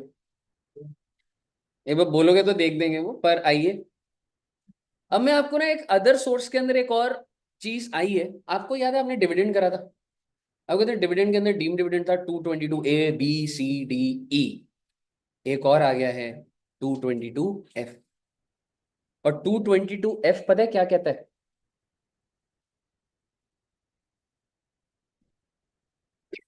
हालांकि बायबैक वाला पॉइंट अगर आप देखोगे तो कौन सा था, 222D लिक्विडेशन C था, D बायबैक को ऑलरेडी था ऑन रीपेमेंट ऑफ कैपिटल। उसके बारे में अभी कुछ ना हटाया ना कुछ करा गया, लेकिन बायबैक से रिलेटेड पॉइंट आ गया। और जब मैं आपके साथ अब बायबैक की बात कर रहा हूं तो आपको लेकर सिर्फ तो कैपिटल गेन में भी था, तो मैं आपको याद दिला दूं, कैपिटल गेन में भी आपने बायबैक करा है। और अगर एक डोमेस्टिक कंपनी होती थी और अगर वो, जैसे मान लो मैं रिलायंस हूँ और आपके पास शेयर है, और अगर मैं आपको आपको डबल पैसा भी दे दूं तो आपके हैंड में वो एग्जेम्प्ट होता था, याद है आपको? मैंने इसलिए यहाँ पे डाला हुआ है, ये रहा, ये हमने बना रखा है। बायबैक या तो शेयर होते थे, सिक्योरिटी में ज्यादा लंबी बात नहीं करूंगा मैं, जहां के अमेंडमेंट वो बात करूँ, शेयर्स की बात कर रहा हूं मैं, लिस्टेड या अनलिस्टेड, या तो डोमेस्टिक या तो other than domestic. Domestic company में आपने लिखा था in the hands of share holder, buyback अगर हो रहा है तो एग्जेम्प्ट होता था, लेकिन कंपनी को पकड़ा जाता था 20%, 12% सरचार्ज, 4% चीज। हालांकि अदर देन डोमेस्टिक कंपनी थी तो शेयर होल्डर के हैंड में टैक्सेबल था और कंपनी के लिए एग्जाम में, यहां पे भी आ गया हूं। और अगर सिक्योरिटीज होती थी तो शेयर होल्डर, कहने का मतलब ये है, आपके सामने ये चार्ट है, आपको पहले चार्ट समझ आया? पहले बाय बाय क्या, तो शेयर्स का होता था, सिक्योरिटी का होता था। सिक्योरिटी का होता था तो taxable in the hands of share holder, company को छोड़ दिया जाता। शेयर का होता था तो डिपेंड करता था डोमेस्टिक है अदर है, अदर है तो शेयर होल्डर को टैक्सेबल कर दिया जाता। लेकिन अगर डोमेस्टिक हो तो शेयर होल्डर को माफ कर दिया जाता था। अब माफ नहीं करा गया है और सारा का सारा पैसा 222F में टैक्सेबल कर दिया गया।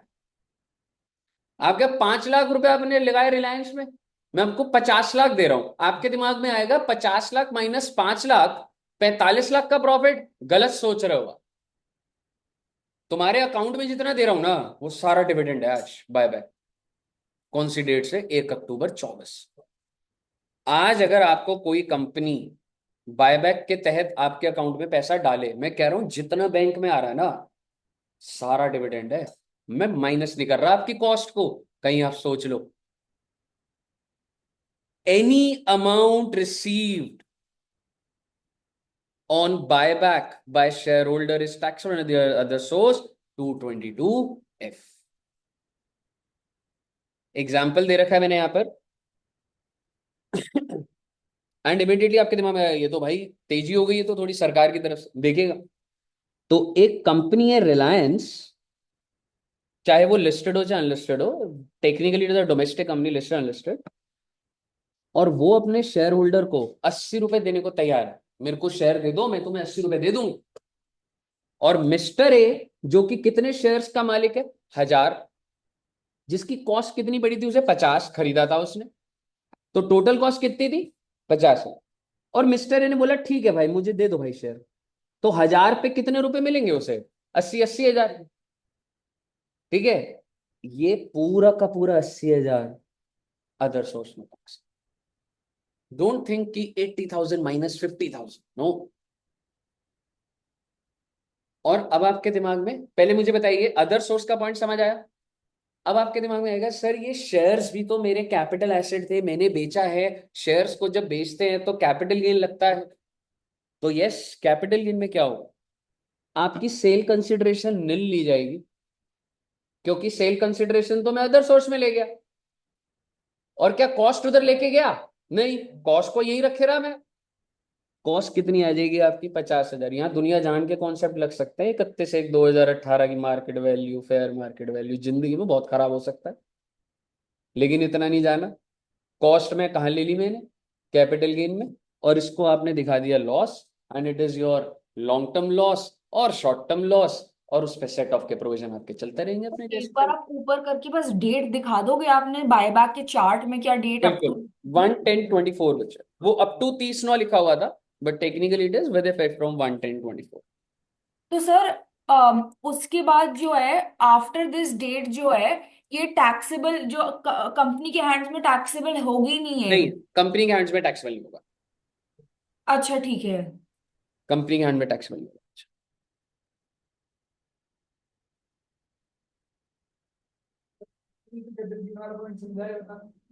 भाई कैपिटल गेन में अब तू सोच, क्या मेरी इतनी हिम्मत की तेरी सेल कंसिडरेशन दोबारा टैक्सेबल कर दूं? जब मैं वहां पूरा डिविडेंड ले गया gross service, sale zero, cost तो कहीं से माइनस नहीं हुई। कर ले माइनस, लॉस बना दिया सरकार ने। और सरकार भी तेज है, सरकार को पता है कहीं नहीं जाता ये लॉस, कहीं भी बाहर नहीं जाएगा कैपिटल गेन में।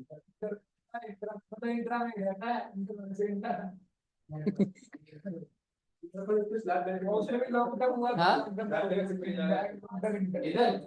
हाँ ठीक है, अच्छा सोच लो स्लैब के साथ।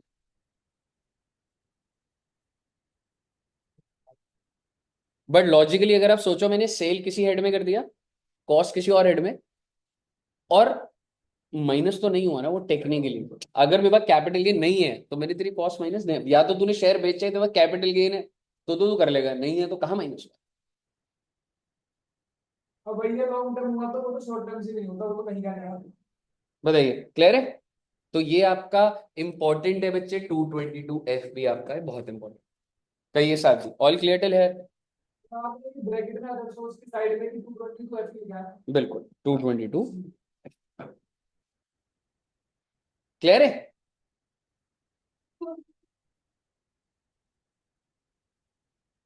ओ माय गॉड, आइए जरा अब आते हैं कैपिटल गेन्स पर। कुछ नहीं है ज्यादा, ठीक है, बस इतना बता दूं, आप देसी एंगल से समझना। इंडेक्सेशन बंद हो गई है, यही सुना है ना आपने? हाँ आज अगर मैं अपना घर बेचूंगा, 23/7 तो निकल गई, आपको डेट बता कुछ 23/7। हाँ। और नहीं भी पता तो छोड़ो ना उसको, आज अगर बेच रहा हूँ, देखो सरकार ने बेसिक लेवल पे इंडेक्सेशन बंद कर, मैं तो अभी डिस्कशन स्टार्ट भी नहीं की। कितने सारे लोग हैं जिनके पुराने घर है, सरकार को उनसे डर है, सरकार ने बोला तुम्हारे लिए आज भी जीवित है।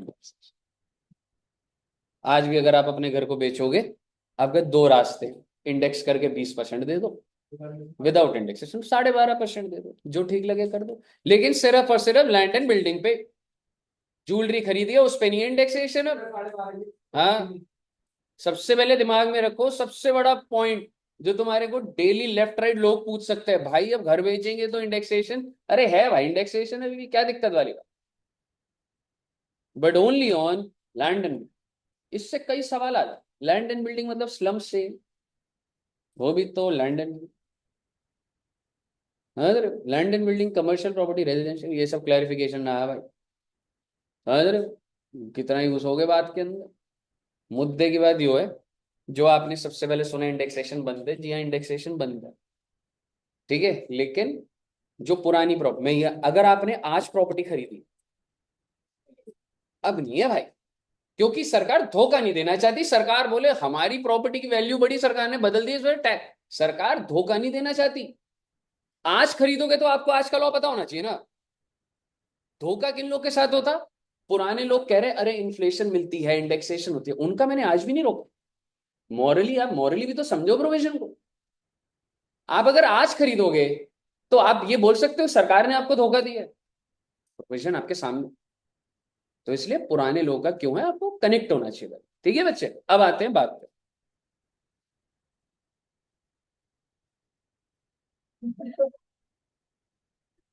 सर ये बिल्डिंग वाला कहाँ लिखा हुआ है? मतलब यहाँ पेप्सी पे का वो बिल्डिंग। डालना, वो भी आपने करा नहीं है ना, तो वो है, वरना आप प्रो हो मुझे पता है। पर ये अमेंडमेंट आपको समझ नहीं आ रही होगी, तो वो भी चिल करो अभी आप। आप यू शुड फील लकी, आपने प्रोविजन से पहले अमेंडमेंट कर लिया।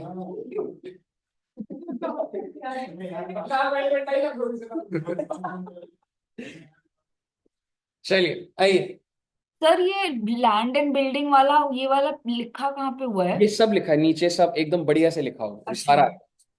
ठीक है, आइए पहले मैं टैक्स रेट्स की बात करता हूं।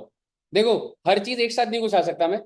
पहले हम सिर्फ और सिर्फ वो जो टेबल याद है आपको, 112 है, 100 पहले बनाया था, 111 ए, फिर 112 है, फिर 112, पहले मैं टैक्स रेट्स की बात कर। ठीक है, तो डेट एक आपको जो याद रखनी पड़ेगी वो होगी बच्चे 23/7/24। और मैं 112 की बात कर रहा हूं। 112 पे कितना रेट सीखा हुआ आपने, 20%। 112 ए पर, और एग्जेम्पशन होती थी 1 लाख तक की, वो एक 25 हो गई। और अब चाहे वो पुरानी है, ये 23/7 से रिलेटेड नहीं है, 1 लाख की एग्जेम्पशन एक 25 हो गई। आप एसेट कभी भी बेचो, चाहे पहले बेचे चाहे बाद में बेचो, exemption has been updated from by 125। और 111A 15% होता था, ये हमने लिखा हुआ है। 111A को 15 से कितना कर दिया गया, 20। लोग नाराज हो गए बहुत ज्यादा, शॉर्ट टर्म कैपिटल गेन। ठीक है, 112A भी बढ़ा दिया गया 12.5%। हाँ जी, क्या हुआ? 1 लाख वाले एग्जाम्पशन की 25 हुई है, 3 ऐसे तो ना, इसमें वो ज्वेलरी वाला पॉइंट कवर हो रहा है ना। नहीं, ज्वेलरी तो शॉर्ट टर्म कैपिटल गेन उसमें जा, इसमें 25 एग्जाम्पशन का मतलब 1 25 हमने वो 3 एसेट नहीं करे थे। 112A में 3 एसेट है, टैक्सेबल 10% अबव 1 लाख रुपीज, वो अबव 125 हो गया। तो अब मतलब ये है ना कि अगर 1 लाख 25 तक हो गया है तो कुछ भी टैक्स नहीं है। Only for these 3 assets, 112A के मैंने 3 एसेट लिखे। ठीक है, अब इस पे एक सवाल और भी आ जाता है, अभी नहीं बोल सकता, पर अब एक बार फ्लो से समझिएगा। आपको 20, 10, 15 रेट पता था। शेयर मार्केट में तो सरकार की नजर है, आप देखो 15 से 20 कर दिया, 10 से 12.5 कर दिया। और क्योंकि ज्यादातर लोग नाराज हो गए स्टॉक मार्केट की, तो उन्होंने लगा दी इस चक्कर में, तो उन्होंने पर 20% को शांत करने के लिए 12.5। कंक्लूजन आप ये कह सकते हो, लॉन्ग टर्म कैपिटल गेन कैसा भी हो 12.5 पर है, शॉर्ट टर्म कैपिटल गेन 20 पर है, या स्लैब पर है, जैसे ज्वेलरी वुलरी प्रॉपर्टी बेचोगे तो slab. Long term capital gain 12.5 पे करो। दोनों में, दोनों में, ठीक है, दोनों में। यहां तक क्लियर है? 112A और 111A 3 एसेट के नाम देता था मैंने, सिर्फ वो 3 एसेट के नाम यार रेफरेंस के लिए रखे, उसके अलावा और कोई काम नहीं है उसका। अब आप मुझे बताइए, अब मैं आपको पॉसिबिलिटीज बताता हूं। हमारे लिए थ्रेशोल्ड डेट क्या है जब से रेट बदल गए? 23 जुलाई। हो सकता है 23 जुलाई से पहले मैंने ज्वेलरी बेची हो। अच्छा, ज्वेलरी अगर बेची, कोई फर्क पड़ रहा है उस बात से? ज्वेलरी बेचूंगा, अच्छा अगर लॉन्ग टर्म है तो फर्क पड़ रहा है। सोच के देखना, ज्वेलरी अगर बेची मैंने, ठीक है, 23 साल से पहले, तो किस रेट पे होगा? 20%। और अगर अब बाद में बेच रहा हूं तो 12.5। लेकिन अगर ज्वेलरी शॉर्ट टर्म है तो सीधा 12.5 वो है। तो slab rates please. Jewellery short term में तो स्लैब पे जाती है भाई, बोलिए ना। कहने का मतलब ये है, मैंने एक क्वेश्चन भी इस पे बनाया हुआ है जिससे आपको क्लैरिटी आएगी। पर पहले आप मुझे बताइए, ये चार्ट क्लियर है आपको पहले?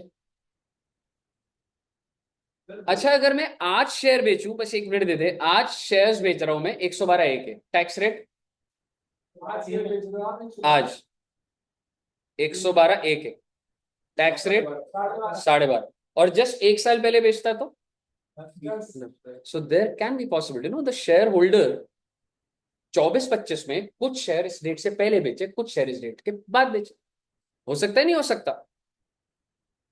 हो सकता है ना, 24-25 में डेट से पहले भी बेचे, डेट के बाद भी बेचे, हो सकता है। तो आप समझिए, ऐसा इस डेट से पहले हो सकता है 111 के बेचो, बाद में बेचो, तो रेट तो बहुत सारे लग जाएंगे भाई, और पेपर में क्वेश्चन आ सकता है।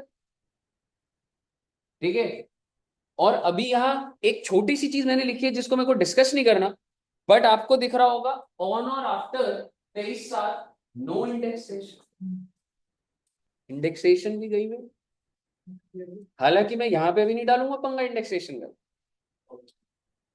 समझ रहे हो? 112 में यहाँ पे लिखा नो इंडेक्सेशन, लेकिन कह सकता हूँ except if land and building acquired prior to this date and sold after this date. अगर आप समझ पाए वो धोखे वाली बात, समझ पा रहे हो आप? इतना ज्यादा नहीं समझना। सर पर ये स्लम सेल के लिए अप्लीकेबल है? मतलब आ रहा हूँ वृंदा जी में, हाँ जी बोलो। 12.5 को दोनों पे निकाल के नीचे ओवर करके उसका बाहर ले ऐसे टैक्स लाइन पे निकालना। हाँ हाँ, प्रॉपर कैपिटल गेन का कह रहा है ना। हाँ, तो 12.5 नीचे ओवर करके अभी आ जाऊंगा यार, सब बने हुए हैं, ये अभी काफी बना हुआ डेटा, काफी देर में भी सारी चीजें। लेकिन अभी टैक्स रेट की क्लैरिटी लेते हैं और ये सॉल्व करेंगे सही बच्चे। जैसे मान लो एक बंदा है, मैं इसको बोलूंगा ना, ऐसे समझ नहीं आएगा, प्रैक्टिकली सॉल्व करके समझ आ जाएगा। सैलरी है 20 लाख की, ज्वेलरी बेची है, शॉर्ट टर्म कैपिटल गेन, मैं कोई फर्क नहीं पड़ रहा मेरे कमिटमेंट से, शॉर्ट टर्म कैपिटल गेन है, स्लैब रेट लगेगा ना ना, 12.5 स्लैब रेट। सैलरी पे बताइए क्या लगेगा? Slab rate. ज्वेलरी पे स्लैब रेट 112 ए, 10/4 = 24। पुराना 10%, 10 4 है। कितना? 7 7 12 12.5 जाएगा। Please come on. 112 ए 10%, 112 ए है और बिफोर द डेट है 10%। 112 ए 10/8 = 24, 12.5। 1118 10/5 = 24। हाँ, 15। 1118 10/9 = 24, 20। Jewellery long term capital gain 10/9 = 24। हाँ जी, सर इसमें 12.5 20 का बनना है, 20 और 12.5 से लोअर करके निकाल रखा है। नो, मतलब 12.5 वो सिर्फ प्रॉपर्टी पे है भाई, ज्वेलरी वूलरी बंद है सब। हाँ सीधा सीधा हाँ, सिर्फ प्रॉपर्टी पे ऑप्शन दूंगा तेरे को बस वो। 12.5। हाँ जी, क्या कह रहे थे आप? कहाँ पर? 1118 में 10/5 है, बिफोर है तो 15, और 1118 10/9 है तो 20% हो गया है ना। हाँ, ज्वेलरी कितना है? 12.5 और इसीलिए इसीलिए मैंने आपको बता रहा हूँ, ज्वेलरी की वर्किंग भी रखी है इधर। आपने बेची है 10 लाख की, कॉस्ट है 3 लाख, और खरीदी कब थी? 10/8 में। कोई इंडेक्सेशन नहीं करने वाला है यहाँ पे, क्योंकि इंडेक्सेशन बंद हो चुकी है, एक ही चीज की चल रही है बस, प्रॉपर्टी की। तो 3 लाख एक्चुअल कॉस्ट है, कोई इन्फ्लेट नहीं होने वाला है ये। अब आप आप दो ये बताइए, मिनट अगर दे एक दोगे क्या, इंसान बस की, सॉल्व हाँ कर जी लें बताइए, इसको? हाँ जी बताइए। सर 2 मिनट दे दोगे क्या, आप सॉल्व कर लें बस रेट्स। बिल्कुल सॉल्व मैंने नीचे करा हुआ है, ठीक है, और ये सॉल्व करेंगे ही सारे बच्चे। अभी डेटा क्लियर है आपको? अब एक बार जरा स्टेप बाय स्टेप सुनते जाइएगा। तो अगर आप देखेंगे, मैंने अब ये कंप्यूटेशन बनाई है। सैलरी तो सिंपल है 20 लाख। कैपिटल गेन्स में लॉन्ग टर्म कैपिटल गेन 112 है 10/4, 112 है 10/9, ज्वेलरी 10/9। ज्वेलरी के अंदर वैल्यू आपको समझ आनी चाहिए, 10 लाख माइनस 3 लाख करा है मैंने, no indexation. Then short term capital मैंने एज इट इज उठाया बेटे वहां से। शॉर्ट टर्म कैपिटल गेन 111 है, बिफोर वाला लिया, फिर 111 है, आफ्टर वाला लिया, देन ज्वेलरी ली कितने की, 5 लाख। लॉन्ग टर्म को एक जगह लिस्ट बनाया, शॉर्ट टर्म को एक जगह लिस्ट बनाया, और मेरा GTI कितना आ गया, 40 लाख। ठीक है जी। 6 से डिडक्शन दे सकता था, कोई मतलब नहीं अभी ऐसी कोई बात करने का, नील रख दिया, तो मेरा टोटल इनकम कितना आ गया, 40 लाख रुपए। अब आप मुझे बताइए 40 लाख के ऊपर टैक्स निकालना ही तो 8। ठीक है, कंप्यूटेशन तो वही है, बस उस कंप्यूटेशन के अंदर नई बात अभी तक बस यही थी कि मैंने ज्वेलरी को इंडेक्स नहीं करा। वहां पे बाकी तो डेट का क्या ही चल गया, वहां पे इंडेक्सेशन नहीं हुई बस वहां पे। ये बात नहीं सीखी अभी हमने, इंडेक्स से पूरी बात कंप्यूटेशन में। मैंने पहले 111 पकड़। अब आप मुझे बताइए 111 में दो थे, 1 लाख पहले वाला था और 2 लाख बाद का है, तो 1 लाख पे 15 लगा दिया, इसको 20 लगा दिया। 111 क्लियर है। 112A, यहां पे एक और ट्रिकी चीज आती है। पहले वाला कितना है, 3 लाख, और दूसरे वाला कितना है, 2 लाख। पहले वाला कितने पे टैक्सेबल है, 10, और दूसरे वाला, तुम्हारे हिसाब से 1.25, मैं 10% वाली इनकम को खत्म करूं या 12.5 वाले को खत्म। मेरे कहने का मतलब है, एक बार फिर से बोलता हूं, 10 वाले मतलब जो चीज 12.5। 10% पे टैक्सेबल हो रहा है, you want to reduce that, या जो चीज 12.5, 12.5। तो इसके ऊपर कोई क्लैरिफिकेशन नहीं है, लेकिन लॉजिकल ये है कि मैं 1.25 की exemption, it's better if I give it from 1 lakh from income that is taxable at a higher rate. जैसे सेट ऑफ के अंदर भी उस इनकम को खत्म करो जो हायर रेट पे टैक्सेबल हो रही है। तो इसलिए आप ध्यान से समझिए कि ये एग्जेम्पशन मैंने नीचे दी है, ऊपर नहीं दी। और ये दो दो बार नहीं मिल जाएगी, टोटल लेवल पर है 1.25 की। और अगर मान लो ये नीचे वाली होती भी ना, मान लो ये कुछ भी नहीं होता, 3 लाख होता, तो भी 1.25 मिलता है इसको 3 लाख वाले को, क्योंकि 1.25 तो वो 1 लाख का अपडेट हो गया, तो 1.25 हो चुका। क्लियर है। आगे सुनिए, 112, 112 पे कौन सी इनकम थी भाई, ज्वेलरी। हाँ ज्वेलरी की हमने बात करी थी ना, ये बात की थी 10 एग्जैक्टली इंडेक्सेशन होगी नहीं, और 12.5 वो है। तो आप देखोगे ये जो इनकम का फ्रेमिंग है ना, मैंने टोटलिंग कर रखी है, जो आपको भी करनी होगी ऑब्वियसली। जब मेरी टोटल इनकम 40 लाख है, तो आप ये 40 में से जब इन सबको जोड़ लोगे ना, तो आई थिंक ये कितना और एक बार गिनना, टोटल 40 लाख था, 3 4 5 6 7 8 15 15, तो कितना रह जाएगा, 25 लाख। और आप खुद देख लो, सैलरी 20 था और 5 लाख की ज्वेलरी थी, शॉर्ट टर्म ज्वेलरी थी ना एक 5 लाख की। अगर मैं बोलूं, और वो 25 लाख पे आप क्या लगा देंगे, स्लैब लगा देंगे, और स्लैब की वर्किंग करेंगे। आगे इनकम कितनी, 40 लाख है, सरचार्ज की तो बात नहीं हो रही, ठीक है, रिबेट की बात नहीं होगी, HEC ऐड करोगे, टैक्स आ जाएगा। सर फिर वो ऊपर कौन सी डेट थी जुलाई वाली, वो कब देख। हम तो बार इनवॉइस बार 10/8 ही देख रहे हैं। 10/8 तो मैंने, 10/8 तो 23 जुलाई तो एग्जैक्ट डेट है बच्चे, मैंने एग्जाम्पल में तो ये अपने हिसाब से डेट्स लिखी है। मतलब सर आपने रेट जब चेंज किया नीचे, हम्म उसमें उसमें आपने 10/8, एक में 10/4 था। हम्म और हम्म ओ हाँ सॉरी जो जुलाई। 10/4 वाला होगा उसमें पहले वाला चल रहा होगा, जो 10/8 है उसमें नया वाला रेट चल रहा है। ओके। समझ आया बच्चों कैसे हो रहा है। और इसके ऊपर ना इजी क्वेश्चन आएगा, बट चांसेस है कि ये बनकर आए ऐसा क्वेश्चन, समझ रहे हो। मतलब ऐसा नहीं होगा कि वो आपको उलझाएगा बहुत ज्यादा, हालांकि होने को तो कुछ भी हो सकता है, लेकिन यार देखो, अब आप ना, आप दुनिया देख चुके हो, कहाँ नहीं डल सकते ऐसे क्वेश्चन। क्वेश्चन भी बना दूंगा मैं यार। हाँ, एक बंदा उसका हाउस प्रॉपर्टी है, किराया है, घर को बेच दिया, इस डेट को खरीदा, तो कहीं भी घुसा दूंगा मैं यार। जिसमें से पहला क्वेश्चन 10 नंबर 15 में आता है उसके अंदर डाल दूंगा। उसमें डाल दीजिए। उसके अलावा कहाँ क्यों नहीं डल सकता? हाउस आर ऑन दो क्यों नहीं डल सकता? कैसे बात कर रहा हूँ? कहीं भी क्लबिंग में हाँ बताइए। अच्छा यहाँ तक क्लियर है सब बच्चों को? सर मेरे को ना ये आपने लॉन्ग टर्म कैपिटल गेन में जो ज्वेलरी एक मिनट 7 आ रहा हूँ मैं, 1 मिनट आ रहा हूँ बच्चा इधर। हाँ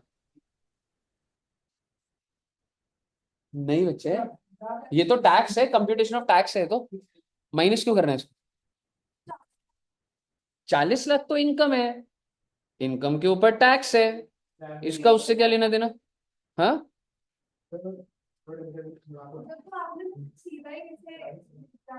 हो गया कुछ नहीं नंबर ही गलती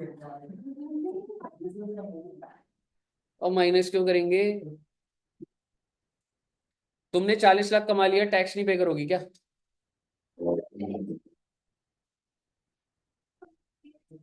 10 लाख से 25 लाख ये कह रही हो?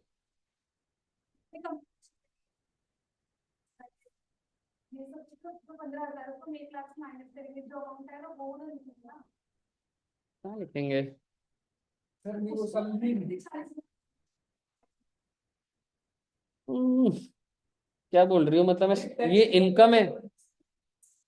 किसी को बोलिए अगर को बोलिए जैसे आपने 15,000 निकाल लिया तो बोलिए सर आई थिंक वो कह रही है कि जो 40 लाख है उसमें से लॉन्ग टर्म शॉर्ट टर्म वो सब जिनको अलग तरीके से टैक्स निकालना है वो माइनस करेंगे और बचे पे स्लैब उस पर एकदम को भूल जाओ कि टैक्स ऐसे। 1 लाख बचा प्रॉफिट वहां से आया मेन आंसर हमारा टैक्स है हाँ 40 लाख हाँ वो सब ना इन्फॉर्मेशन मिली कि जिसको टैक्स मिल रहा है वो टैक्स सर बोर्ड के पास जाओ मैं समझाऊं मैं समझा दूंगा इनकम वो रही, टैक्स ये रहा, ये उससे माइनस क्यों होगा? ये तो कभी भी नहीं हुआ। ये तो मतलब आप तो बेसिक बात पूछ रहे। इनकम इनकम 100 है, टैक्स 20 है, माइनस क्यों करता हूँ? मतलब इनकम में से टैक्स माइनस कब से होने लगे? उसी का तो निकाल रहे टैक्स, क्योंकि अलग अलग इनकम पे अलग अलग रेट्स हैं। आपके इस 40 लाख पे फ्लैट थोड़ा ना है सीधा सीधा, इसके अंदर ये घुसा हुआ था 1 लाख, इसके अंदर ये घुसा हुआ है, इसके अंदर ये है, ये है, ये है, और 25 लाख। ये 40 लाख की बाइफरकेशन है जिसपे डिफरेंट रेट्स टैक्सेबल हो रहे हैं। Got it? बहुत अच्छे से समझ रहे हो आप अमेंडमेंट प्रोसेस को। सर ये ज्वेलरी का 7 लाख लॉन्ग टर्म वाला ये समझा दोगे ये कहाँ से आया था? हाँ जी, क्या कह रहे हो वृंदा जी? सर ज्वेलरी का 7 लाख लॉन्ग टर्म वाला समझा दोगे ये बिल्कुल, वाला कहाँ उसके से आया ऊपर मैं था? आऊंगा भी, बट आपको मैं बताता हूँ। ज्वेलरी जो है ना बच्चे, आपने जब बेची है ना वो 23/7 के बाद बेची है। And if you sell any asset after 23/7 on और after 23/7, indexation is close. Sir ये कहाँ पे लिखा हुआ था कि हमने ज्वेलरी सेल करी है? ये मैंने एग्जाम्पल में ही छोटा सा बना दिया था। ये सेलिंग कॉस्ट, सेल अच्छा ये कंसिडरेशन। मैंने लिखी नहीं थी तभी मैं, ठीक है मैं एक बार ये लिख लेती हूँ सर, हाँ एक सेकंड। ठीक है ना? ठीक है सर। ठीक है बच्चों, प्रैक्टिकली समझ आया ना ये?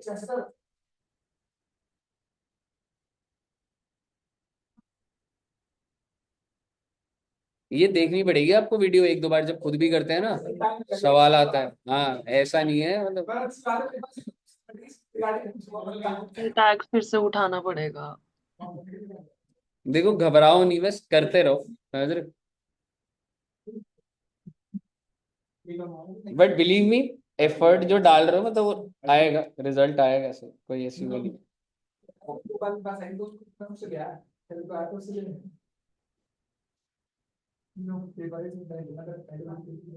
मैंने ना ये जितने ऊपर बनाए पहले चार्ट, फिर मुझे लगा एक और रिफाइंड चार्ट बन सकता है। एक बार जरा ये ध्यान से देखिएगा जरा। अगर मैं आपको बोलूँ ना, अगर आपको ये वाला समझ आ गया तो कैपिटल गेन के सारे पॉइंट कवर हो जाएंगे। Let's see how it goes. Before और आफ्टर कर दिया है बिफोर और आफ्टर एक साथ कर दिया पहले मैं चलो टाइम पीरियड की बात करता हूँ थोड़ी सी। आपको याद होगा कि हम लोगों ने कैपिटल एसेट या तो शॉर्ट टर्म होता था, या तो शॉर्ट टर्म के लिए मैं लिखा था 36 मंथ्स और बिलो, याद है 36 महीने उससे नीचे तो शॉर्ट टर्म। कुछ केसेस में 36 महीना रिप्लेस होके 12 महीने हो जाता था, वो एसेट के नाम लिखे हुए हैं। और कुछ केसेस में 36 महीने 24 महीने हो जाते थे, इमूवेबल प्रॉपर्टी और अनलिस्टेड सिक्योरिटीज। याद आ रहा है आपको? और अगर वो एसेट शॉर्ट टर्म नहीं है तो वो ऑटोमेटिकली क्या बन जाता था, लॉन्ग टर्म। सरकार ने बोला कि अच्छा ये कहानी क्या अभी भी जीवित है? हाँ जीवित है। ये उन एसेट्स के लिए आज भी जीवित है if the asset is acquired before. यानी कि अगर आपने ज्वेलरी इससे 23 साल से पहले की खरीदी है, आई प्रोक्योर्ड ज्वेलरी इन 2023, तो मेरे लिए कौन सा चार्ट आज भी रेलेवेंट है? वो ये वाला है 36, 24, 12, वो है। ठीक है जी। ज्वेलरी तेरा अदर में ही आ जाएगा, 36 महीने पे आ जाएगा, क्योंकि 12 में भी नहीं आ रहा, 24 में भी नहीं आ रहा, 36 का रेजिडुअरी बन गया उसका। देख भाई, मैं सिर्फ अभी आपको ये बता रहा हूं कि अगर आपने आज के टाइम पे ना पीरियड ऑफ होल्डिंग के अंदर भी चेंजेस आ गए। पहले जो चीज अगर मैं 2.5 साल होल्ड करा तो मैं उसे बोल सकता था शॉर्ट टर्म है, हो सकता है आज वो 2.5 साल होल्ड करके हो रहा है लॉन्ग टर्म। ठीक है, आप ये समझिए कि हम लोगों ने क्या करा था, कैपिटल एसेट जो है या तो वो शॉर्ट टर्म होगा या तो वो लॉन्ग टर्म होगा।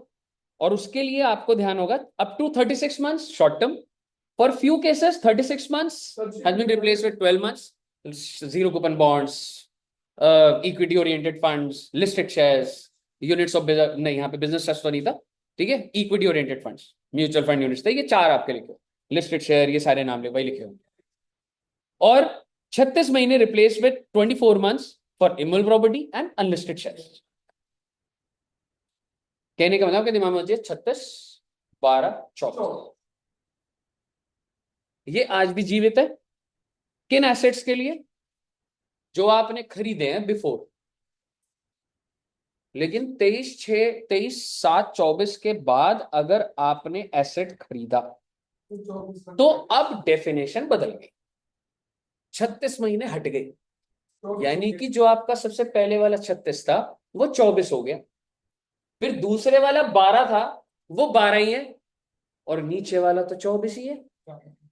कहने का मतलब है 36 तो हट गया, अब सिर्फ 2 रह गए, 24 और 12। 12 के कौन से एसेट? भाई 4 एसेट, उसके अलावा सारे 24। बिल्कुल। पहले तेरे को पुराने वाले में 36 समझ आ रहा है, एक जनरली ना 36, 36, 12, 24। ठीक है, मैं एक बार बोल देता हूँ, 36 था अदर, मैं पुराने वाला बोल रहा हूँ, 36 अदर, अदर में सब आ रहे थे। 12 में कौन से आ रहे थे? 4 एसेट आ रहे हैं, shares, equity oriented funds, zero coupon bonds और एक और म्यूचुअल फंड यूनिट्स। 12, 24 में क्या थे? इमूवेबल प्रॉपर्टी और अनलिस्टेड शेयर्स। ठीक है, ये पुराना था। अब नए में क्या हो गया, वो 36, 12, 24 जो होता था वो सिर्फ और सिर्फ क्या हो गया, 36 वाले को 24 कर दिया, अदर एसेट को 24 कर, अदर एसेट को जो 36 होता था वो 24 कर दिया, 12 वाले को 12 ही रहने दिया, और नीचे वाला तो 24 था ही। कहने का मतलब है या तो 24 या तो 12, 2 साल का हो गया। और मेन ले दे के कंक्लूजन ये है, सिर्फ 12 वाला याद कर लेना, बाकी सारा 24 हो गया। सिर्फ 12 वाला याद करो, बाकी सारा 24 हो गया। वो 4 शेयर या तो 12 पे है, उसके अलावा ज्वेलरी, लैंड एंड बिल्डिंग, जो मर्जी सोच, 24 हो गया। ये भी एक्वायर आफ्टर 23 साल। आफ्टर 23 साल। सर ये यहाँ से देखा 23 साल के बाद एक्वायर करने के लिए जाएगा इतना आगे। तो आप समझेंगे, मैंने उसी चार्ट को, ये देखो आफ्टर वाले को दोबारा से वही 36 वाला क्या हो गया 24, 12 वाला तो 12 था ही,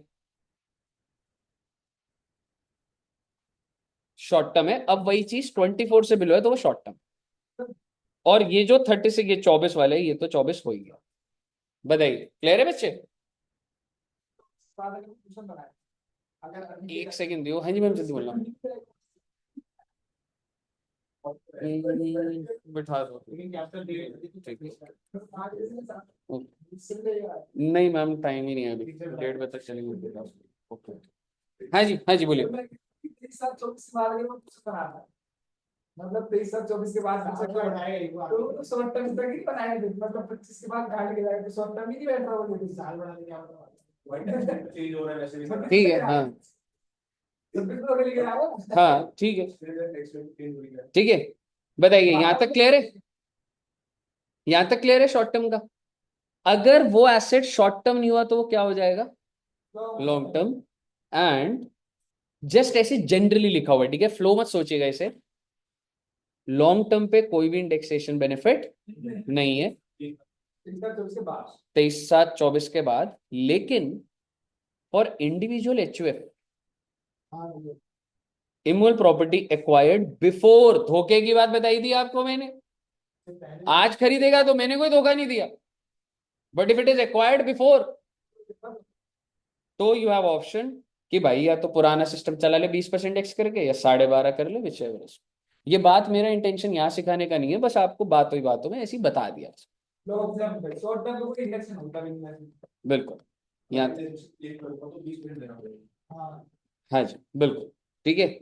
अब मैं फाइनली आपको ये पहले ये चार्ट, ये ना बिल्कुल अभी मैटर नहीं करता, ये मैंने जस्ट ऐसे लिखा हुआ है, आपको सिर्फ अभी ये वाला चार्ट टाइम पीरियड के लिए समझना, और टाइम पीरियड की कंक्लूजन है 24 या 12। हाँ जी, ये इंडेक्सेशन वाला ही जो पॉइंट आपने इमूवेबल प्रॉपर्टी में बताया 12 और 20 वाला, यहीं पे तो हम वो कैलकुलेशन करते हैं कि दोनों से टैक्स निकालते हैं। हाँ तो वही है, और विच इज लोअर, पहले ही दोनों से टैक्स निकाले सो बिफोर 12 एक साल से पहले देते और तो पुराना ही सिस्टम है ना, वो उस चीज पे ही आ रहा हूँ बस, अब वो लास्ट टेबल वही है।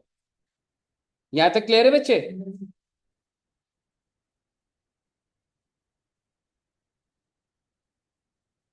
अब जो लास्ट एक कॉम्बिनेशन का कंफ्यूजन आपके अंदर जो नेचुरली पहुंच रहा होगा शायद से, और बोल नहीं पा रहे होगे आप उस चीज को कि फिगर आउट कैसे होगा, वो यहां पर आएगा।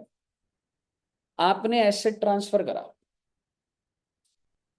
हो सकता है आपने एसेट को ट्रांसफर करा बिफोर या फिर इससे ज्यादा। देखो जिंदगी में इंसान कैपिटल गेन के बारे में कभी सोचता है जब बेचता है, अगर आप सोचो किसी पॉइंट को समझने के लिए, कॉन्सेप्ट भी, क्योंकि जब भी आपने कभी सोचा आपकी प्रॉपर्टी में कितना प्रॉफिट आ रहा है क्या है, आप कब सोचोगे? जब कल को बेचो। तो हर एक इंसान कैपिटल गेन हेड के अंदर जाता ही कब है? जब बेचता है।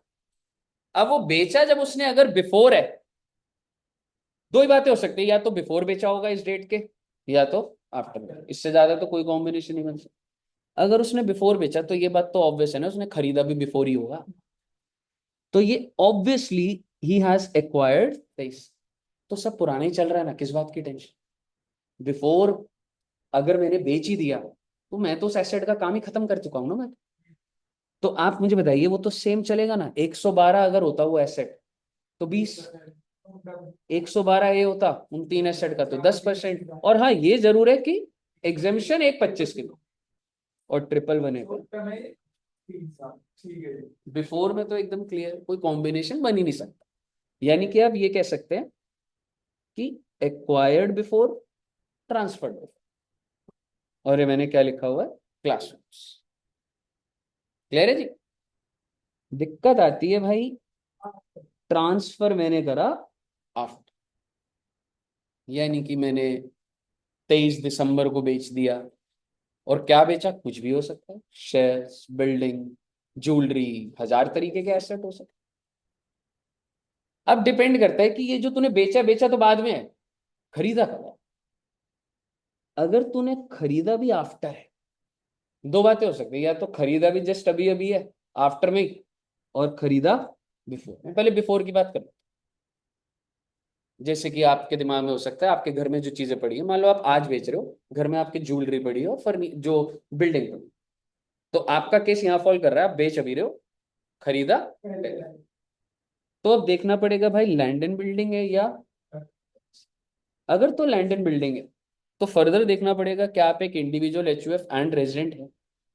ये तीनों कंडीशन होनी चाहिए, I mean individual and resident या एचयूएफ एंड रेजिडेंट। अगर है तो ये केस क्या बना, ये मैं दोबारा लिख दिया, हालांकि आप कंटिन्यूएशन में हो, because it is acquired before and transferred after. आपके दो ऑप्शन होंगी, ऑप्शन नंबर 1 20% चला लो जी आप, क्योंकि भाई ट्रस्टेड बंदी है, बात है, जैसा चल रहा था वैसा चला लो 20%, यानी कि सेल कंसिडरेशन ले लो, कॉस्ट ले लो, इंप्रूवमेंट को भी इंडेक्स हो, बिल्कुल इंप्रूवमेंट में इंडेक्स हो जाएगी, वो तो पता ही है आपको सारी चीजें। और लॉन्ग टर्म कैपिटल गेन जो है उस पर, और आपके पास एक ऑप्शन और है, sale consideration minus cost indexation, cost of improvement, सिर्फ कॉस्ट ऑफ इंडेक्सेशन नहीं, और जो भी आया उसका विच एवरस। इसमें हमें वो मिलेगी इधर 25 एग्जामिशन। ब्रो ये लैंड एंड बिल्डिंग, समझ रहे वो, मतलब हाँ ये समझ रहे वो अपने आप ही नेचुरली, तुम अपने आप जब सोचते जाओगे अपने आप और कॉन्सेप्ट वो होता जाए। तो आपको समझ आया कि देखो बिफोर बिफोर में तो कोई झमेला ही नहीं है, पुराना चल रहा है। आफ्टर में देखना पड़ता है एक्वायर्ड बिफोर है या आफ्टर। तो एक्वायर्ड बिफोर में भी मैंने किस चीज की बात करी अभी, सिर्फ इसके अलावा अगर है तो भाई ऐसा है नए रेट लग रहे हैं 112 पे 12.5, मान के चलो ज्वेलरी है आपके घर में, ज्वेलरी बड़ी है तो कोई भी इंडेक्सेशन नहीं होगी बच्चे। 112A 12.5 नया रेट है, और एग्जेम्पशन भी लिख देता हूं मैं,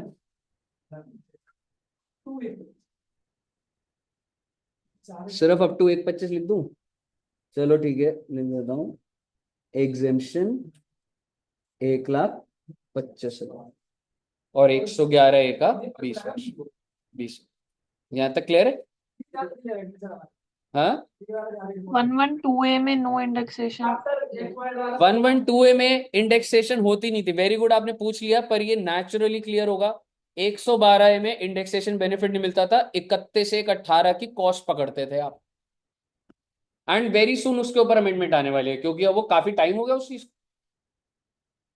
आप सोच के देखो, कॉस्ट इंडेक्स ही नहीं होने दे रही सरकार। सर वो भी लिख दो इस पे 31 से 1 हाँ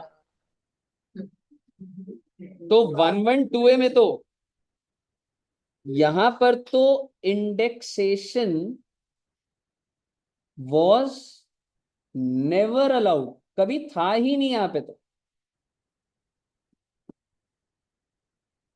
आखिरी बात,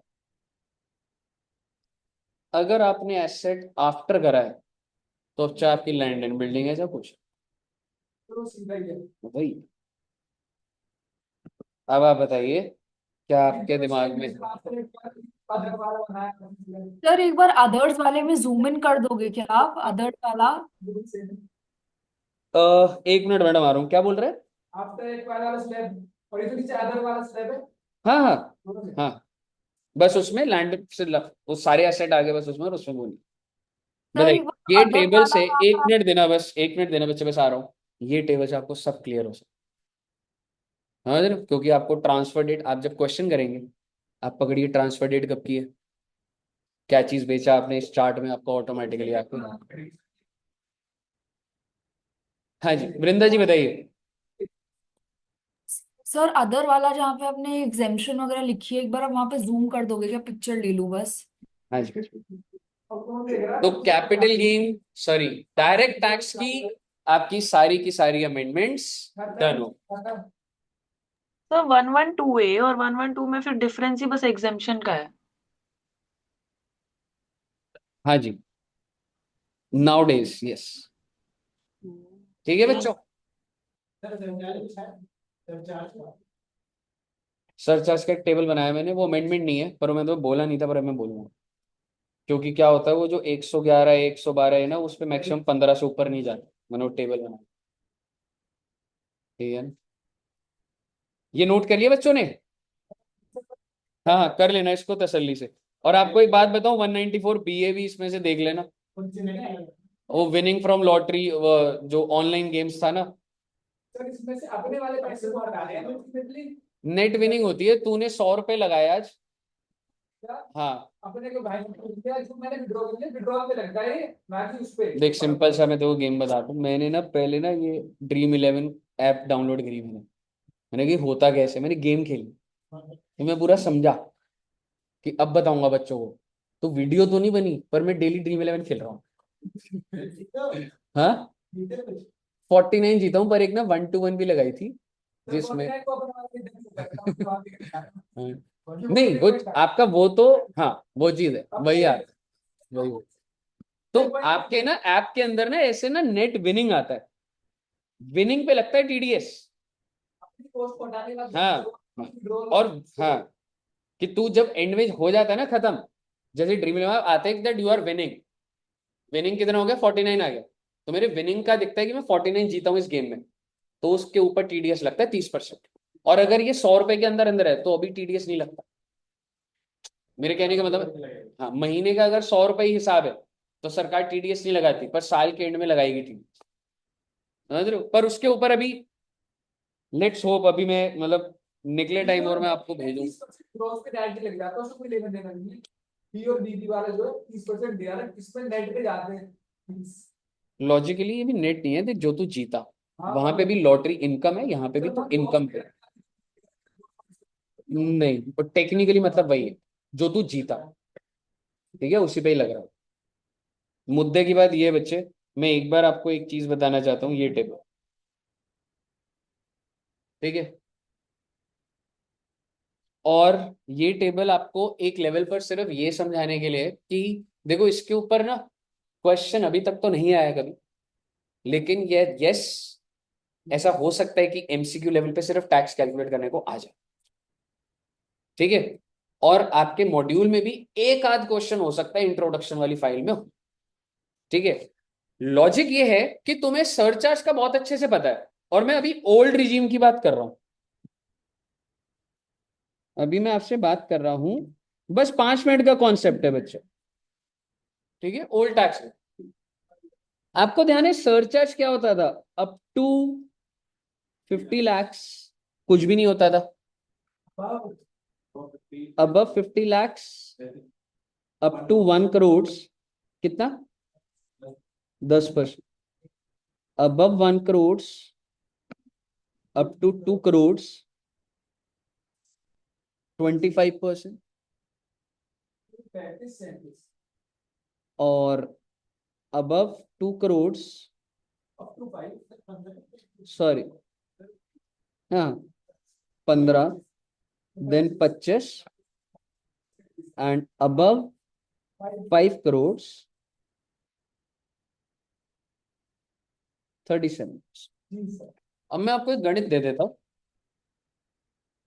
अगर अब आपने देखा कि स्टॉक मार्केट की तो सरकार ने क्या करा, these were the positive news according to you. तो वैसे लगी बढ़िया, वो इसी वजह से लगी बढ़िया, टैक्स रेट की वजह से। टैक्स रेट भी है, मल्टीपल रीजंस है, बट ये टैक्स रेट में भी कोई गवर्नमेंट ने प्रमोट नहीं करा that people will come and वो बोलेंगे भाई टैक्स ज्यादा है तो मेरे को तो एफडी में ही रहूं तो सही है ना, समझ रहे हो कि मेरे को बेनिफिट भी मिलता है, आज मैं शेयर मार्केट में लगा तो मेरे को डिडक्शन थोड़ा ना मिल रही है। तो जो आपको वो जो हाई प्रॉफिट जो दिख रहे होते हैं, तो भाई एफडी में फायदा भी तो होता है। मुद्दे की बात ये नहीं है, पर सरकार ने यहाँ पे थोड़ा लिबरल हो, सरकार ने बोला कि 112A तुम चाहे 100 करोड़ कमा लो, सरचार्ज 15% से ऊपर नहीं जाए।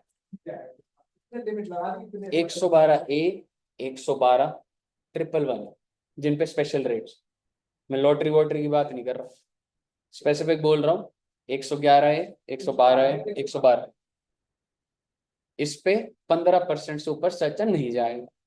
इस वजह से कैलकुलेशन में कई कंफ्यूजन आ सकती है, ठीक है, और वो कंफ्यूजन की पॉसिबिलिटीज बना रखी है। जैसे सपोज करो पहला कॉलम आप देखेंगे टोटल इनकम अदर देन, अब मैं अपनी इनकम को सेग्रीगेट कर रहा हूं, मान लो मैं सैलरी कमा रहा हूं और इसके अलावा 111 112 और 112, तो मेरी सैलरी कितने की है 20 हो गया, टोटल कितना हो गया, सरचार्ज रेट क्या होता है, हाँ तो ठीक है ना, दोनों पे 10 लगा दो ना, इसमें कोई मेरे को बाइफरकेशन में नहीं करने की जरूरत, नॉर्मल अपना सरचार्ज लगाया, रिलीफ रिलीफ का आपने कॉन्सेप्ट लगाया, हालांकि रिलीफ तक अगर वो घूम जाए तो बड़ी अजीब वर्किंग बन सकती है, उस पर नहीं जाना भी। आप मुझे बताइए पहला केस क्लियर है, दूसरे में 80 + 40 1.20, टोटल इनकम 15, और 15 में 112 112 भी ओके, अब हो गया 1.5 करोड़ और 30 लाख, 15 15, 1.5 करोड़ और 1 करोड़, अब 2.5 करोड़ 2.5 करोड़, अब सोचिए अब आप 2.5 करोड़ के हिसाब से तो 25% जा रहा है, पर क्या 112 112 111 जा सकता है? नहीं वो बंदा तो पहले तो आप समझिए कि मैंने क्या लिखा, कौन से में था मैं, ये तो 15% ही रहेगा। और यार ये तो कितनी भी इनकम तो बढ़ाते रहो, या तो 10 या 15 ही होगा, उसमें तो जाता ही नहीं। लेकिन अब आप मुझे बताइए, 2.5 करोड़ है तो तुम्हारा दिमाग क्या चल रहा है वैसे तो? चीज होना चाहिए, पर क्योंकि सैलरी एकदम 1 करोड़ है तो 15 समझ रहे हो? क्योंकि अब मुझे इसको एक्सक्लूसिवली देखना पड़ेगा सरचार्ज के रेट, इसलिए वो मैंने अदर देन करा है। टोटल लेवल पे तो 25 दिख रहा है, पर जब इनके रेट बदल जाते हैं ये अपने अपने रास्ते चले जाते हैं। 112 कह रहा है, मैं जा रहा हूं 15%, तू अपना देख। तो जब वो अपना देख रहा है तो वो खुद 15 पे ही है, तो वो 15 भी वो खुद 15 पे ही। तो आपको यहां भी जाता अगला देखेंगे आप, 2.5 करोड़ और 1 करोड़, 3.5 करोड़। अब आप मुझे बताइए, 3.5 करोड़ पे ये जो 112 है वो तो 15 ही होगा, 2.5 करोड़ और 2.5 करोड़ है। अब तो भाई 2.5 करोड़ वाले पे तो हमारा कितना परसेंट पड़ता है? 25% पड़ता है। 6 करोड़ प्लस 1 करोड़, 7 करोड़। लॉजिकली तो मैं 37 पर हूं, पर पूरे में थोड़ा ना 37 भी देखूंगा। पहले मैं बोलूंगा भाई मेरा चल रहा है 15, अब मैं एक्सक्लूसिवली देख रहा हूं 5 करोड़ से ऊपर है तो 37। जब इन दोनों के रेट हो जाते हैं ना, तो अलग अलग ही चल रहा है, और उसके हिसाब से आपको सर्च टेबल फॉलो करना, ठीक है? अब 50 लाख, ओनली 50 लाख, और यहां पे तो आप मुझे बताइए, सर 50 पे तो मिला था सर 50 लाख की मांगे लॉजिकली अगर मैं आपको बोलूं इस पे 15%, ये कोई केस ऐसे बना नहीं हुआ, पर क्या आपको लगता है कुछ ना कुछ लगना चाहिए, छोड़ देगी सरकार? अगर 50 लाख से ऊपर लगता है ना। इसकी ना वैलिडेशन नहीं है कहीं, मैंने एग्जांपल तो बनाया है, मैं तुम्हें मेरे हिसाब से 15% लगना चाहिए, नहीं तो छोड़ना तो। देखा 51 लाख पे जाते तो 50 वो तो है, पर ये इस लॉजिक के साथ वो कोई क्वेश्चन नहीं दे रखा ना। तो अगर सरकार, मतलब यू आर ऑलरेडी, मैं 15 तो लूंगा ही लूंगा मेरे से अगर पूछो। अच्छा, अगर सपोज करो नहीं यार इतना तो लेना बनता है, मे बी वैलिडेशन मेरे पास सोर्स मटेरियल आईसी आएगा नहीं है इस पॉइंट, तो समझ? अदर में 37 क्यों नहीं है, 15 क्यों ले रहे हैं?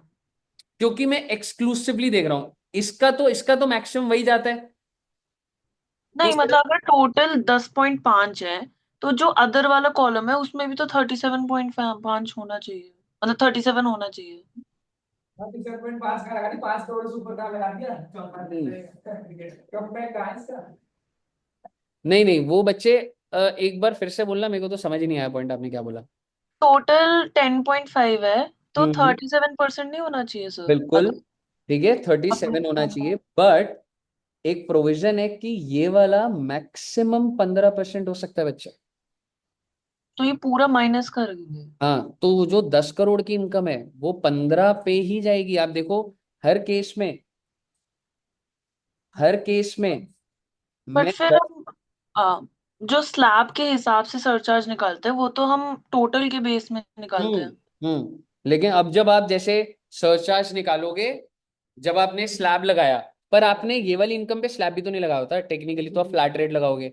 तो जब सरचार्ज पे आओगे तो आपको सेपरेटली करना पड़ेगा, 112 और इस इनकम पर ये सरचार्ज है, और अदर वाले पे ये सरचार्ज।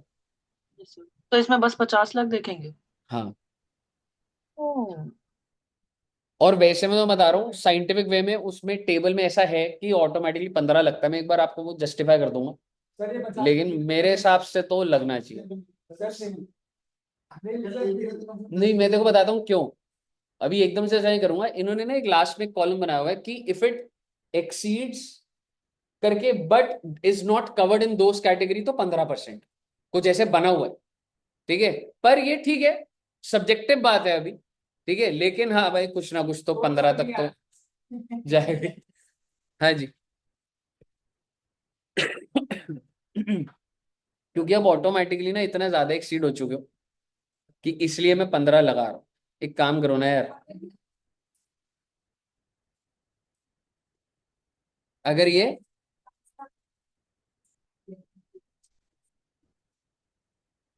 वैसे तो अगर सिर्फ 50 लाख इतना ही होता तो सर्चा लगता ही नहीं है ना, अप टू 50 लाख तो निल होता है ना।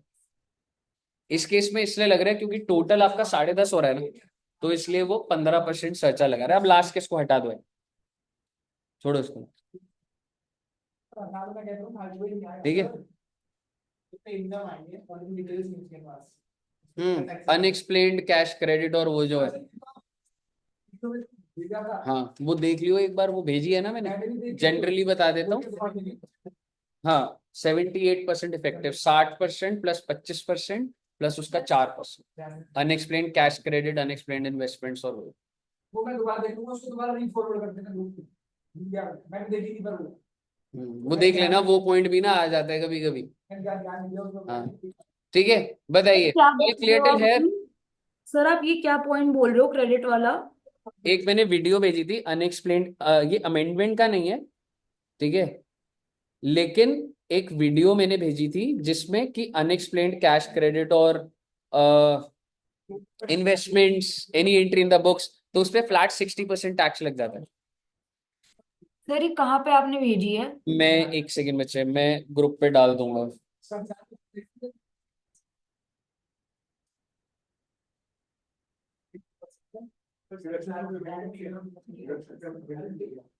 सिर्फ वो CCD2 वाली, ठीक है जी। मैं वो वीडियो अनएक्सप्लेन्ड वाली डाल देता हूँ, एक बार रुको यार। फॉरवर्ड कर दो दोबारा से। मैं देख लूंगा, मैंने भी भूल गया हूँ।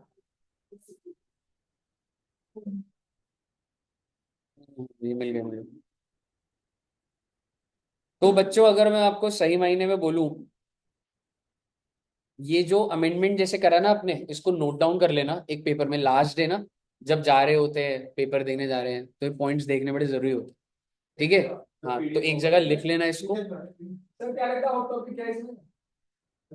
बहुत है भाई, मतलब ऐसा हो सकता है कि जो तुम्हारा जो तुम्हारा सब्जेक्टिव के अंदर MCQ में तो होगा ही, पर बहुत दिखेगा तुम्हारे को। मतलब काफी अमेंडमेंट, मतलब DT में ना पिछले 3-4 साल से ऐसे एक लाइन की अमेंडमेंट होती थी, इस बार बहुत, ठीक है, मतलब इस बार तो ऐसी, मतलब पूरा सर स्ट्रक्चर बदल लास्ट दिया है। वाला केस सर इस बार मैं जब इग्नोर। कैपिटल गेन की क्लास लूंगा तो मुझे पूरा अलग तरीका बनाना पड़ेगा, सारा सेटअप पूरा बदलना पड़ेगा मुझे। और सर ये तब होती है अब आज में लोग चलो और उनके डेट्स आएंगी वो दोनों, हाँ। एक चीज पूछनी है सर।